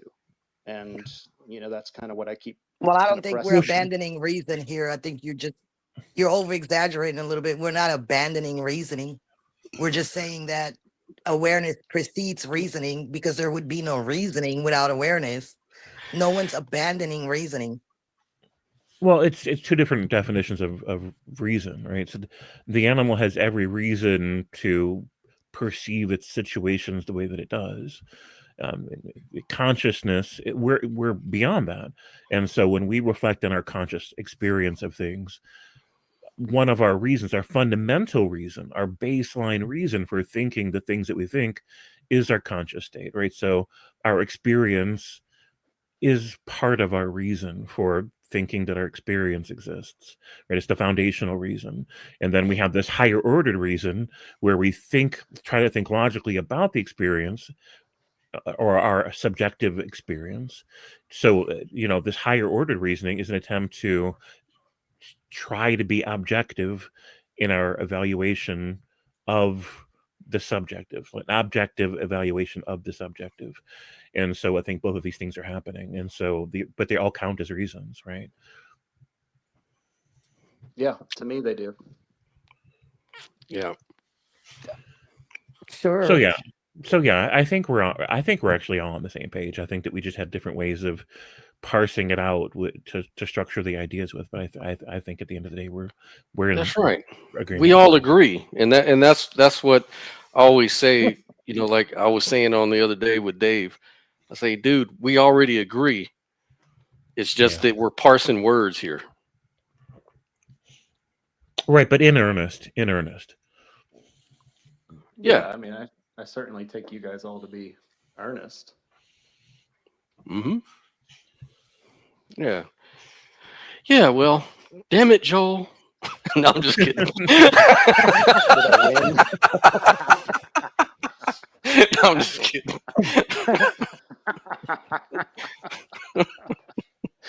Oh, you guys know how important it is for me to win. I think somebody put up a poll in the chat. See if I won. Yeah, I think everybody won. Teasing. I'm just I teasing think everybody guys. did. We all won. teasing. Thanks, I know James. that's right. You know what? love- James does this every time. Do you notice that whenever there's He's so some refreshing. kind of thing going on, he always steps in and somehow he brings peace to the whole situation. I know, it's like an adult just walked into the room. Walks in and He's like the father. He's like the father figure, the father archetype. yeah. I'm clipping that. I'm absolutely clipping that. Yeah, exactly. Yeah, please do. Well, look, guys, I'm gonna get off. I got my dad's out there, wants to see me real quick, so I'm gonna end the stream here. But it's been real. I'm glad we finally got a resolution to our shit show. Yeah. Thanks for hosting it, Scott. Yeah, man. Anything? What's next? You got to think up some new shit for next weekend. I'm just waiting. That's for Joel. right. Joel, you know you're gonna keep it going as soon as we get off of here. Hey, And I'll just have to pull up the group and see what y'all been talking about. There you go. And objective ethics. Is it next weekend that we're doing the first? That's the first weekend in December, right? Or am I wrong on that? I'm not looking at a calendar. It's on my birthday. It's on December Next weekend. 1st. Yeah. December 1st. All right, So next weekend, I don't know. I don't have anything going. Whatever you guys are doing for next weekend. And then starting on the 1st, Sophia's birthday, we're going to do time, A theory, B theory of time. And then starting next month, we're going to try and do our trifecta show on the first and last Saturday of each month. So the last Saturday, which will be the last Saturday of the year, we're going to talk about free will, which might be a really great way to end the year. Okay, cool. Hell yeah. Cool. This will be interesting. Okay, I look forward to it. So yeah, let's get on it next weekend. In the meantime, I'll get some stuff together that we can talk about and my own thoughts and shit. But yeah. Hey, thanks again, and really awesome to have the opportunity to talk to all of y'all. James, it was good to get on here with you. Same. Thank you so much, guys. Hell yeah, man. Love you guys. And we'll see you around the corner. Yep. Bye-bye.